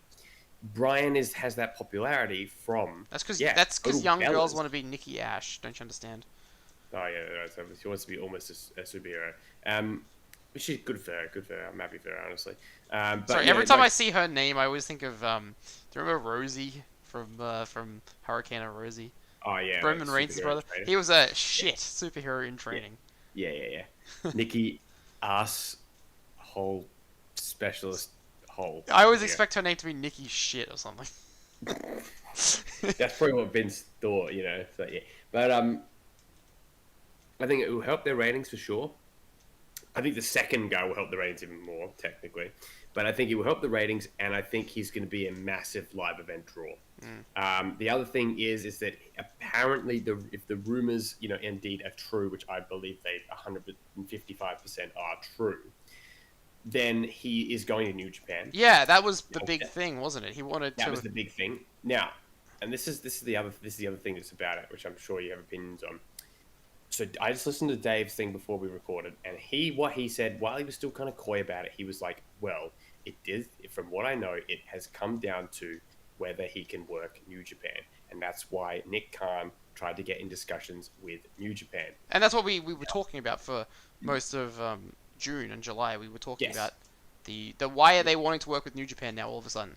Yes, that's right. And of course, it was Daniel Bryan. We speculated that when it was me, you, Amelia, and James Cray at the restaurant. That's right, we did. We were talking about that. Now, here's the thing about this. Nick Khan is a Hollywood hack, not a Hollywood hunk. He's a Hollywood hack, piece of human garbage and I wouldn't piss on him if it was burning. And he is the exact kind of guy that is all talk, right? Gets his molester friends into job positions, like Jamie Horowitz, who was fired from even Fox for relevant claims. If Fox, one of the most abusive places in the world to work for, fires you for sexual harassment, it's a pretty fucking big thing that you are very likely to be guilty. Now, my point about this is that he is nothing special, and people deify this guy, right? They deify this guy because he got them 2 television deals when every other sport was basically tanking and WWE wasn't as much. So people hold on to these billion-dollar TV deals as if he could get it. And Dave kind of seemed confused as to why WWE and New Japan aren't working together, because he's kind of like, well, I don't know what, like, you know, what is it, why they couldn't get a deal. The reason is because New Japan are completely aware of WWE's shortcomings as a promotional partner. They will never get the rub. They will never get like the mainstream attention that they get like they do from AEW. It'll be a completely one-sided relationship. They've worked together in the past. It didn't go that well. There is no reason to work with WWE. Meanwhile, on an AEW show in front of 1 million people, they changed the title on their show from one of the most protected AEW guys onto a guy that, as far as we know, hasn't actually signed another contract with New Japan. What does that tell you about how strong? Oh, that's exactly right. That was we neglected to speak about that, and I'm glad you brought that up. That was shocking that not only Archer won it, but it was a IWGP title, which means that New Japan had to okay the decision to change the title on not their show. It was their decision. And I think that the AEW were the ones that would have had to have gone, yep, okay, we're okay with our top draw losing clean. Yes, exactly. But think about that. Think about the level of actual reciprocity, whatever the word is actually happening here. This is an alliance that is mutually beneficial. And rock solid. You know, it is a rock solid, impeccable alliance, right? And so that's the thing, is that like Bryan Danielson, let's say he hasn't actually made the decision. Let's say that report is premature. If I was Bryan Danielson and I was watching tonight, I'd go, okay, there we go. I'm done now. I'm ready. Because you've just seen that they're clearly getting along. Just remember, Triple H lied to the late, great Brody Lee's face about brokering a deal with New Japan Pro Wrestling in 2019, it was. He lied to his fucking face. Do you remember this? He's like, when Brody Lee was like, oh yeah, I want to work New Japan. He's like, we can sort that out. Yeah, I remember that. They were never talking. The guys are liars. They're pigs and they're cheats. Okay? So like, this is the thing, is that like, you have no reason to actually actively believe anything WWE say. Yeah, exactly. And I think, like, honestly, if, people talking about, Bryan Danielson feeling like shit, he didn't want to be there at WrestleMania, blah, blah, blah, blah, blah, all this stuff. I don't want to be here anymore. I don't even want to be around anymore. Yeah. But now, I mean, think about it. The dates he has to work in AEW, what, 1 date a week, maybe? Maybe 2? Mm-hmm. Yep. Maybe they'll work Dynamite, and then they'll get him down to Atlanta to film, like, a promo or something for Road 2. He'll have plenty of time to spend with his daughter and, his wife and all that.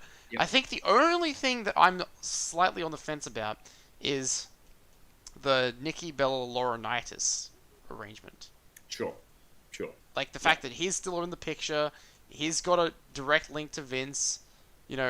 She's his daughter-in-law. They're probably at family gatherings. They probably talk. Like, I just feel like that's like my only like concern is that he'll. Like Vince will offer whatever's happened today, whatever money offer has, if the deal has not actually been signed, then whatever deal that Bryan Danielson had from Vince today, it's going up 50% today. Yes, just exactly. Just for the news alone. The question is how much of it is money and how much of it is passion. Meltzer has always said this since the beginning of the rumors. What makes more sense for Bryan to do? Does it make more sense to him to do the same matches he's done for the past 10 years now, or go down to NXT or something like that? Or does it make sense to have a completely new talent pool, a completely fun and exciting new feuds. Being part of a movement, competition, something else. It's a no-brainer to go to AEW from a career standpoint. There is nothing more he can really accomplish in WWE, and he's one of those guys, as you said, because he's essentially a lifer because of the Laurinaitis connection. He really will always be welcome back in WWE, and you're lying if you think he'd be blackballed from it. That's exactly right. Yeah, they're not going to do a Jericho where they basically eliminate his entire legacy from that company. Yeah, they can't. It's too And much. make up shit like Edge invented the Money in the Bank ladder. Oh yeah, that was hilarious. That was quite funny. Yeah. Daniel Bryan, he never won the title. It's like now that they're two biggest. Vince will never want to put over like a big popular like smaller wrestler ever again at WrestleMania. Now that like Benoit and Bryan have basically, he'll be very wary to do that again. Oh, this is so. Carrying Cross main eventing the next 5 WrestleManias in a row. Let's jump to Punk now, and then we'll title back into the general perception because they're two parts of the same coin essentially. Okay, CM Punk. So obviously, yeah. So Bryan, I believe, is all elite. I'm gonna say that. Punk, I believe it. I'm gonna say it. I believe it. I'm just gonna be on record. I believe he will be all elite. I think. Let me tell you something, CrystalFissure. It's happened. There was any other time there has never been. This is the only time we've ever had any mild rumbling that he's possibly going to wrestle again. Yeah. The other time, I remember StarCast 2019. Yeah. It was. You and I were very upset that he didn't show up or anything. But there was no one was promising that or even offering that. We just got our hopes up for nothing. Now, out of the blue, it's like there has been nothing for this. It's just been like, today, CM Punk in talks with AEW. WWE officials think he's going to go there. Like, yeah, shit. Given the hot streak AEW is on right now, and the kind of deal they could offer him, I buy it. So let's get the content. What the fuck was that? Let me read out. Sorry, I was trying to be cool. Oh wait, you did it. Nice. Damn it warped you. Yeah, damn. Okay, so let's quickly get let's go to Squared Circle. I'm just gonna get the. But again, I will believe it when I see it, but it is compelling to believe, and I want to believe it. And I'm not that jaded guy that's gonna be like, oh, I've heard it too many times to even care now. Alright, so I gotta read this out to you. Here you go for the fans. And yeah, and Al and I've discussed obviously like our thing about like Punk's kind of a bit of a shitty guy, especially with the Colt. I will say this: if Tony Khan can manage to get Colt Cabana and CM Punk to reunite as friends, he is officially God. I will officially fucking. Why did you get a tattoo in his honor? What was that? You should get a tattoo. I'll get a fucking ass tattoo with Khan's face. All right, doing the 9 days from tonight, like thing. Anyway, so the article says. One of the biggest stars of wrestling in the century could go back to wrestling if all goes well. CM Punk has been in ongoing talks to return, sources tell Fightful. Fightful Select learned last week that CM Punk has been in talks to make a pro wrestling return as an in-ring performer, with sources indicating AEW is the most likely landing point. We have no confirmation of a contract officially being signed, a timetable, a set return date, or any creative plans. Only that Punk and a company official have had ongoing conversations about an in-ring return. As with any negotiations, nothing is ever fully confirmed until the deal is actually done and the subject appears on screen. We've heard of other companies having interest in Punk coming to work after fans' returns, but not heard of any specific offers or overtures made to work. Fightful has not officially confirmed this report with CM Punk or himself or the elite officials. Now, the other thing about this is that he was filming the TV show Heels, which is the new one which we're going to watch on Stars coming up soon next month. Yes, with Steve Amell. Yes, that's right. The only other bit of news that came up. Do you remember back in, I think it was about April, there was news that he trained at the Nightmare Factory. And people kind of thought, oh, maybe you're just training for a thing.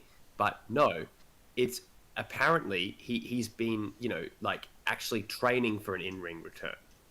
Interesting. That's some people I actually did not hear about him training at the Nightmare Factory thing. It must have really flown under the radar. So Cody mentioned it about 3 or 4 months ago. He was like, yeah, and Punk was here at the Nightmare Factory, and yeah, it was good to sort of get in the ring with him. So yeah, it was like this offhanded comment, which is like Yeah, and no one classic- really reported on it because it classic was like, Cody. because I think people at this point, like, in 2021, it's been like 8 years since he wrestled last, or 7 years since he wrestled last. You know, people aren't that like happy to just go, oh, he's coming back, and I think it was just one of those foregone conclusions that he would never come back to wrestling. Yeah, that's right. That's right. And so, the thing is that now the thing about Punk is that so him and Bryan are very similar. They both appeal to a slightly different demographic, even though they are constantly put in together. I think that Punk fans skew slightly older and they skew more lapsed. That's the key difference. Now, remember, if you're a fan of Bryan Danielson, you could have watched him since 2018. You could have watched him in 2013, 2014. Punk has been MIA since 2014, right? There's a big difference. Their audience is like half the size it was when Punk left. It's like almost 3 times as big in 2011 when he was doing the Summer of Punk stuff, which funnily enough was considered not a massive ratings draw. But the reality is that the mere mentioning of CM Punk potentially being being signed somewhere had him as like the top trend on Twitter of the day until Dynamite and like some of the other like shit that was going on. You know what I mean? So like he is a huge story. He alone, his first fight or whatever, drew like almost, I think it was like 600,000 buys to UFC. That fight, the first one he had against Mickey Gall. That's astronomical for a complete Mickey Gall, yes. Mickey Gall, the goal of that guy, right?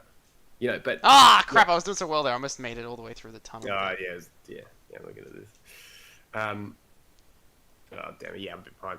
So Punk is like a mainstream draw from that perspective, that he can get people to part with their money. People pay to see him because he's a compelling promo. He has the appeal of being away for so long. He has the intrigue of can he still go. He has the appeal of, oh my god, we're going to get CM Punk versus Kenny Omega. We're going to get, oh my god, it's CM Punk and someone else against the Young Bucks. It's, oh my god, we're going to get CM Punk against fucking Jungle Boy. It's, just the kind of roster. Really, it's just unbelievable. Oh my god, he could even have a guest thing. You could bring in a New Japan guy against him, right? There's a million different matches you could do. Punk Kenta. Punk Kenta would probably, I mean, it would be like so much worse than if they're at their peak, but it would be probably one of the most like incredible spectacles you'll ever see. Oh, I'm going to call it. I'm going to call it the Indie Rock Hogan. That's basically what it would be like. It's essentially, they're nowhere near as good as they used to be, right? Nowhere near as good as they used to be. But the mere idea of them being in the ring together is basically. Hey, look at this guy. Look at this guy. Look at what? Look, he's standing on sludge. Oh shit! Oh right! Oh shit! Look at him. Yeah, Spider-Man. Yeah, Kenta's the real one. Yeah, exactly. How is he doing that? Discount Spider-Man, buddy. Great talk. How is he doing that? I don't know. Oh my god, this is the greatest thing of all time. He's walking on water. This is gonna be the thumbnail. I don't know how, but I'm gonna make this the thumbnail. Yeah. And yeah, it is an easy story to tell. Exactly. Yeah. So it's like with Punk, very very interesting. Now, here's my theory as well about this whole thing. So firstly, I think Punk is going to appear at All Out, and that's my low key prediction for that. And I think that Bryan Danielson is going to appear at Arthur Ashe Stadium. That seems, these are kind of obvious guesses, but I think they're and that's kind of what I'm leaning towards too. I think you're pretty much spot on, which is great too because it lets the current storylines play out, and exactly. There is that definite like obviously there's the potential, the temptation is there to go. Let's just put them out in a week's time, but no, I think they're gonna. You're right. Make us wait. Make us stew on it. This is seriously the hardest thing I've ever had to wait for in my life. Like this is, other than like that first Japanese. Well, that debut of AEW, that was pretty hard. That was fucked. But like the Europe trip and the America, and their Japan trips. It's just, this is hell. This is hell. Okay, so we were talking earlier about next week. Tony Khan has a big announcement about a future live event. You said that ties into Punk and Bryan Danielson. Yeah, so explain. I think if neither of them debut at those next major events, I do think that they're going to set up an event that one of them could debut at there. I think there's an equal chance it could be a UK date. It could be a one-off LA date or Vegas date or something like that. Or it could, and this is where I think it's interesting, they might finally go for the stadium after seeing the Arthur Ashe intrigue and sales. I think they're finally ready. I think they're finally ready for a 40K, 30K arena. I think they are. Full Gear, maybe? Especially if they get Punk and Bryan. Yeah. Yep. Full Gear, 2021? Full Gear is already locked in for St. Louis, Missouri. Oh. So a new event then. They'll add an event to the calendar. I think they'll front load, like, they'll I reckon they might announce, I think they potentially could announce Revolution 2022, sorry.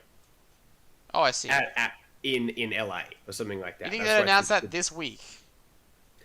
Yeah, basically as like a sort of a, like, basically telling you that they're signed without telling you that they're signed. Yeah. It's like we're so confident that we're going to get a massive show. Yeah, because they are ticket draws. They are ticket draws. Yeah. I mean, we saw that if Kenny Omega and his band of goons can be a draw against a faction that was literally a year ago a jobber faction, right? And they can draw over 6,000 tickets. What does that tell you about, like, that versus Hangman, aka All Out, going on sale, selling out immediately? Or what does that tell you about, like, the idea of Bryan Danielson or CM Punk against these guys? Hey, look, I am very excited to see you. Tickets. You're a ticket geek, right? I am. I'm staying up like 1.5 hour to the pre-sale of Mox County goes on sale. You know, have you been following Arthur Ashe today though? Have I followed Arthur Ashe since tonight's show? Since the news has come out. Yeah. So they moved. They moved a few more. They moved a few more of the really sort of shitty seats, like the real cheap shitty seats, and they moved a heap of the resale seats, like the good seats moved, which tells you that it's a market that actually, oh shit, I don't want to sell my ticket, I want to fucking get in, right? Yeah. So what are they up to now then? They've crossed over to 16,000. Oh, fantastic. Yeah. But remember, they've done that with no card, so like it's gonna go up as soon as they actually do something with it. Now, I have a question for you. Tell me. Yes, ask me. I should. Do you think? Now, AEW are notorious for keeping their spoilers out. I'm sure they're of mixed emotion about today. On the one hand, they're like, well, it's out. I guess that's fine. And on the other hand, parts of them, especially the secret sort of aspect, would be a bit miffed about. No, it's the best kind of out secret. It's the one that is out and not confirmed by anyone. Right. But here's the question, and this is where I don't think they've lost, but I think that it's still a little bit annoying. My theory is this is WWE's Tony Schiavone moment. And I'll tell you why. Because if CM Punk is not going to AEW, not going to WWE again, right? If that's not happening, they'd be pissed, right? And they know that a surprise would be absolutely monumental. Now, Fightful's article even says WWE officials expect him to sign there. That to me reads as if they wanted it to get out, thinking it would be a good thing, thinking it'd be like, well, now the surprise is ruined when he comes out, but it's not going to impact anything. So you think that WWE staffers leaked this to?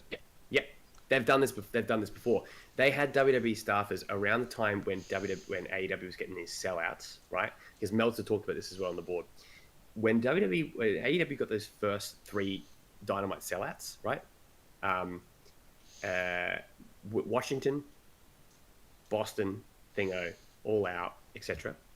There was, quote unquote, I'm using quotes here, credible WWE sources that suggested that Tony Khan himself was buying the tickets. Yeah, I've seen this. To the shows, right? So there are actively people in and Bryan and Dave said as of 2 days ago, he said that there is like absolutely still people within that company that genuinely believe that they are buying up the tickets. Yes, I heard Bryan talking about this as well. Oh, really? Yeah. Oh, cool. Was that on like an Observer Live or something? Yeah, I believe so. Yeah, cool. So my point about that is that I do believe that they would be stupid enough to think, well, fuck, we're not getting him. We're not getting Bryan. We're just going to leak the fact that we're not getting him. We're just going to say that AEW's got him.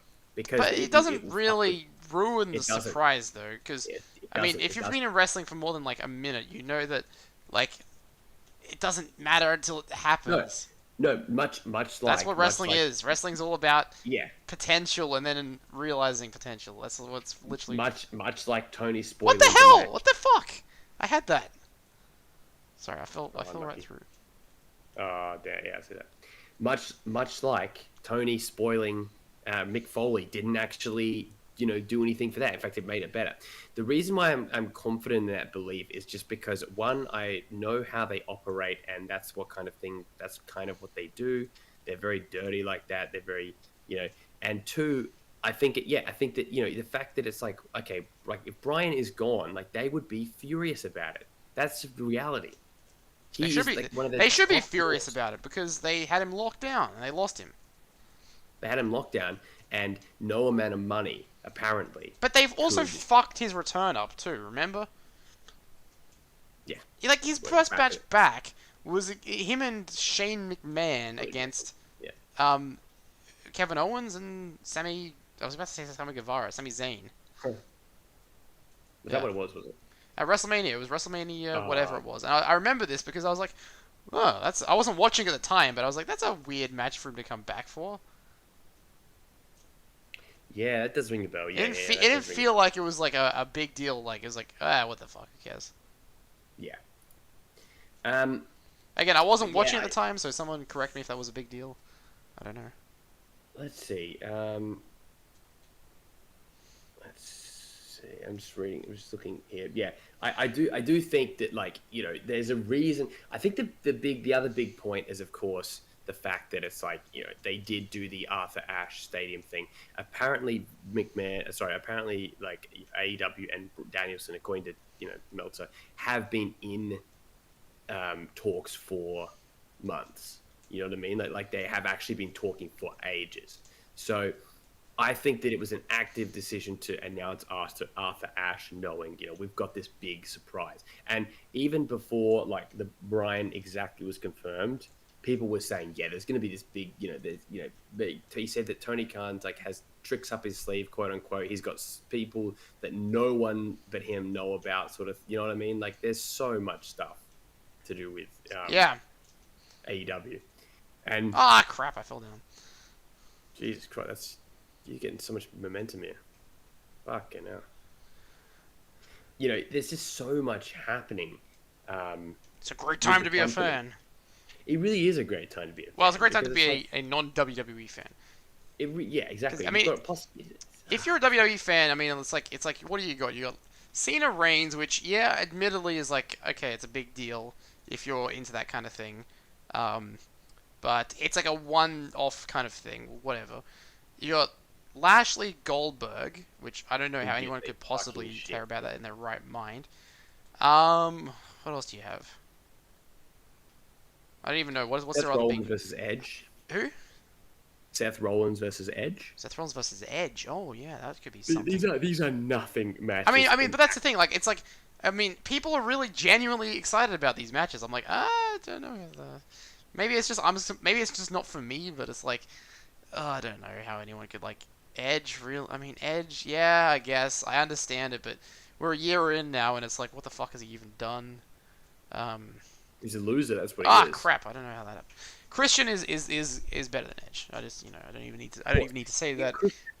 Christian just sort of exists to kind of put over the AEW mid card, which I think is kind of like, yeah. And that's the thing. As Al said, like, it is hilarious to reflect on how garbage it is. Like, obviously, I don't want to just make this a very WWE podcast, but it's like, it is garbage. It is actually garbage. Like, at the end of the day, everything that, like, the shock jock, shills sort of say about, like, AEW, it's like, it really should just be applied to WWE, because they do not know how to make, like, an actual, like compelling show. Like nothing about that Money in the Bank show stuck with me. Like I've forgotten about it all these days later. They fuck up Raw the next day. They fuck up. I know Fame. they have good. That's the problem with WWE. They fail to capitalize on goodwill. Yeah, yeah. And that's why they'll always be just a slowly dwindling audience. That's right. And so do you think that together these signings are like a massive game changer? Like, what do you think? Look. As I say, I mean, it has to be. I mean, okay. WWE had the NWO debut at the same time on one night on a show, and that did nothing for anyone. So you're gonna have to do something. I mean, and I trust AEW. You can't, but you can't just have them show up and that be the thing. They have to like be involved in memorable, important angles, as well. But I feel like the initial bump of them being there will definitely help. I think that in terms of live crowds, it will tip over. Much like John Cena has been advertised now for 15 live. You know, he's on 15 live events over the summer. Is he really? In next month, up until SummerSlam, Huh. he is there at almost every show. Not wrestling, just appearing. It literally. Yeah, I agree with that. I think it is a seismic shift. I mean, it literally there's no one else you could do. Not even Lesnar. I know, but it's a seismic shift in the sense that it's going to really encourage existing wrestling fans who already know these guys to switch over. Sure. In terms of like that's building, seismic though. That's pretty. Yeah, I mean, but that what that number looks like, I couldn't possibly begin to tell you. Yes, like 3 million. Is it going to be like even if it's like even if it's 400,000 people, I would be ecstatic. With Absolutely. No, I honestly, okay. TV, the way that TV is measured, it can never be a certain. It can never be a certain degree, right? It just can't. There's just nothing on TV. It can't just magically hit 2 million. It never will. But never will. In terms of what being it will out do- there, like Yes, other than like maybe like as we talked about a Brock Lesnar doing big numbers potentially, as well. Apart from him, I would say that yes, definitely it would be these two guys. The other thing is that what it also does is it's huge for their international TV deals. I mean, pretty much. I mean, getting one or the other would simply that's it for India. If India is still on the fence, they'd be like, that's it. But they got Robo now, or Jarrell, or whatever his name is. Yeah, Jar. Yeah. 100%. If they will get, like, they will 100. Like having those guys instantly is credibility in the TV world. Because if only they could get Carl Havoc on their show. Carl Havoc, yeah. Or a buff boy or something. Little buff boy. You can't have trouble. It's absolutely monumental. I think like having both, and it's big for the TV deals. But I think it's where it's most big is simply the live gate. I think that like the amount of fans that are just like want to do the yes jump, want to be with like Bryan and like so they better start booking big venues then. Hey.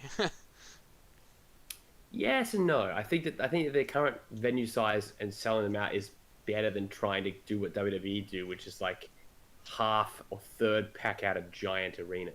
Because I think the reality is that even with those guys, you know, in certain markets you can't do 20,000 seats. Like it's just not going to happen. Like so you mean like more like not live crowd attendance, more like live crowd enthusiasm? No, I mean attendance too. Oh, right, but I mean they're already doing big numbers in their current capacities though. No, that's what I'm saying. I'm saying that it will increase for sure, but I'm not saying that like for example, they're not going to do 25,000 in Milwaukee. That's what I'm saying. Yeah, but I'm saying no one's doing 25,000 in Milwaukee.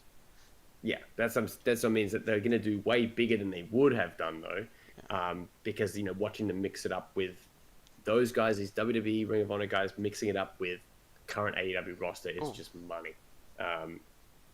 It's absolute money, honestly. Very I mean, I'm excited for all the potential matchups that come with it. I mean, it's rather. I mean, it's kind of. Oh, do we have to resort to bringing back these guys to boost numbers from like 10 years ago? Well, but, the funny. Oh wow, that's cool. The funniest thing I've ever seen is like the people like on the rumors today on Twitter, and it's like basically they're like all ex WWE, and it's like if that's all you've got, like your copium is just dire. I think you are going to be so upset. Like that's just the most projection you'll ever see from people. Yeah, Like, I mean, to me, I've another always SW different I don't differentiate AEW with the people. I differentiate it more of the vibe and the environment and the workplace that they're like. Everyone's so happy to be there. You know, Yeah. they've fostered such a great working environment that everyone's like, yeah, I love AEW. Like, I mean, I today, the remember news story. Conan Yeah, was there once, and he's like, "Fuck, AEW's the best." and it's like, and here's the thing, right? And it's like, and people are like, oh, it just like people like Cornette. It's like, oh, all of them are just being paid. Like, and Jeremy, you know, like, oh, they're all being paid by money marks. To say that. It's like, well, not really, because there's so many people that like have all said similar things, not the exact same thing, but similar things. That if it's like an attempted shill thing, you know what? Good for them. They're Guess what? geniuses at being able You to can pull have that a off. workplace where you actually like your boss, and he Yeah, doesn't that's have the to thing. be People a have complete condition. crazy narcissist. A complete, absolute psychopath that like thinks it's funny to just bury people. No, you and see, harass wrestling, people. you have to be an asshole, otherwise the wrestlers push you around. That's right. It's hysterical to think that. Hey Fraser, it's hysterical to think that these people. Oh, it's Fraser are, here. Yeah. Levita, Fraser. Levita. Levita. What happened? Tell me you know, what. Tell me it's- when he said. Tell me when he comments. Yeah, please. well, it's crazy to think that these people somehow like, and here's the thing, they're never going to avoid like your Matty Wahlbergs and your Nathan Fraser / Ben Carters and of the world and Alex Zane's and stuff like that. They're like, WWE, it's the dream, obviously, right? That's just how it is. Okay, that's just how it is. There's always going to be these people, but as the vibe gets out about AEW, as people like Andrade, Black, Aleister Black, Malachi Black, who's already said he's had a great time, he loves Tony, he's Brandon getting Black. along, all that kind of thing. The more that this happens, the more that the younger generation are going to hear from it and be like, what the fuck?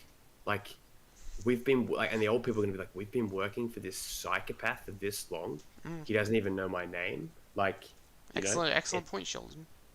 Yeah, and it's sickening that we have like people even like within the Australian scene that like listen to people like Cornette and just perpetuate just absolute complete untruths about like child molestation, right? To do with like Kenny Omega because you don't like a pro wrestler, like that kind of like seriously, Jim Cornette is WWE's most powerful ally.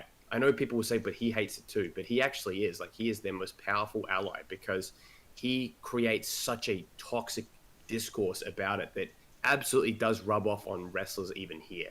So I think that, more and more guys, and if guys like Punk and Bryan go to AEW and have a good time, so step one is getting them. Step two is keeping them happy. And while not just putting them over every single person and making it just, and then step 3 is integrating them with the rest of the roster, which is very important. Look at Christian, right? If to see how it's done absolutely correctly. Done really well. Yeah, better than I think a lot of people expected, actually. So... Look at Matt Hardy. Matt Hardy feels like he's been in AEW the you try to entire wonder time. who it is that's like a complete Cornette shill? Who? I'll tell you later who it is, but fuck him, he's a fucking idiot. And he is signed to a massive contract, so if one of the 5 people sends it to him, good for you. But I just think complete idiocy, absolute cringe shit. The Australian scene has like, I don't want to bury it too much here, but the Australian scene is a long way to go when it comes to like the perception of wrestling. It's definitely a bit embarrassing here, I think, and I think like mum asked me, he's like, why don't more people in Australia watch this show? Well, That's what yeah. she asked. I mean, And more was people like, in I can't general or tell more you, people Mum. in wrestling in Australia? What was that? More people in general or more people in wrestling? Both. It's like both. Did you tell her how he... Oh, what the hell? What the hell? How was I meant to get that gem? Did you see that? You fucked up. I'm gonna beat the game now because I feel like we should wrap this up. So I'm just gonna make a beeline for Nasty Nork. So, any final thoughts? Now's the time to get. You still got like 10 minutes left, but yeah. 10 minutes left. You got to like you're gonna go to Nasty Nork, right? Yeah, but I've already got everything, so I can just go. Yeah. You still got to beat the other 2 levels. That doesn't take long. All right, speedrunner. Yeah. All right. What were your other thoughts? Non-Jim Cornette related thoughts, please. Oh yeah, fuck him. I hope he dies. Yeah, it's very exciting, and I think that like the people that are like upset about it, it's going to be a really. I say this a lot, but it's going to be a really really tough time for WWE. I haven't seen that many I think. people upset about it. I've seen more people like, "I'll believe You're that when I see it." you're not on Twitter. Reddit is honestly fantastic. Overall, Reddit is fantastic. Really, like it's. You always tell me to go on actually- Twitter, but if all this is going on there, why would I want to be around that? Exactly. No, it's a good point. It's a good point. I shouldn't tell you to go on Twitter. Don't go on Twitter. I don't want to be around anymore. Uh, and you know, it's yeah. Some people are like, "Oh no, don't worry. He's gonna be on like Bryan's coming back. He's gonna face Lashley." And it's like I'm like, you know what? That's the one match he hasn't done that actually be like not too bad. No, we just saw Kofi Kingston like lose to him in like 2 minutes. Exactly. Lashley's not that good, really. He's physically good, but he's just not. Yeah, he's kind of a bit. Yeah. Yeah, well, they missed the boat with him 13, 14 years ago. Yeah, true. He's done it all in TNA, really. Yeah. Wow, I've never done that skip. That's brilliant. Yeah, it's a good skip. But yeah, no, I'm very optimistic. It's a great time to be a wrestling fan if you're not a WWE fan. Oh yeah, I gotta rescue the dragon. And look, Bryan in New Japan, like the world is opening up again, so it's good to see like now's the time. I'm expecting interesting things from the G1 this year. We've got Wrestle Grand Slam this weekend, which could be in serious jeopardy. Ibushi's alright. Ibushi could be out with pneumonia, so that could be a complete really bad. whitewash. I would just cancel the show if he was out. Like, I would just you know... Or not do the match, at the very least. Like, just don't do a title match if he's out. I wonder how many people they're getting in the building. That's the real I think about question. 7,000-8,000 maybe. Fuck, I hate it. I hate it so much. It looks so fucking, like, bad. Yeah, so they did, and then they, like, took it back and basically, like, no, it's non-COVID related. Yeah. Yeah, well, apparently he's got pneumonia, so I don't know. What do you call it? Like, something pneumonia. It's like a category of pneumonia. It's really bad. A really bad category of pneumonia. He is not going to be up to wrestling by Sunday. Yeah, no, I don't think so. We were meant to be watching it with fucking Liam, but he's not here, isn't he? Yeah, well, you know. Fuck the lockdown. Yeah, so I mean, you know. What the hell? My Twitter account just got locked for hateful contact. What'd you do again? Wow. Ah, fuck. What did you do, CrystalFissure? What do you think you're doing?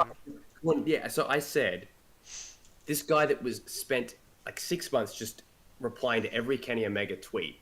He's like, well, you can't take it, the criticism. I said, you harass the guy by replying to every tweet with bad faith attacks.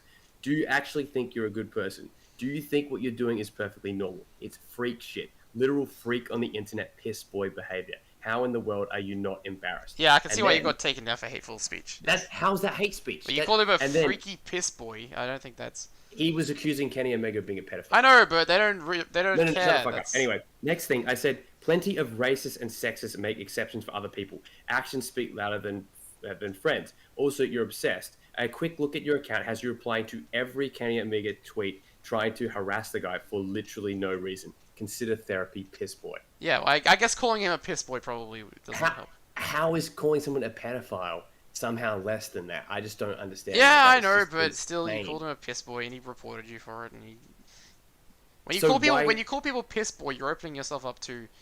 Any piss boy should be allowed to be called a piss boy. Well, yeah, but I mean, he probably wouldn't agree he's a piss boy, so you would have an impasse there.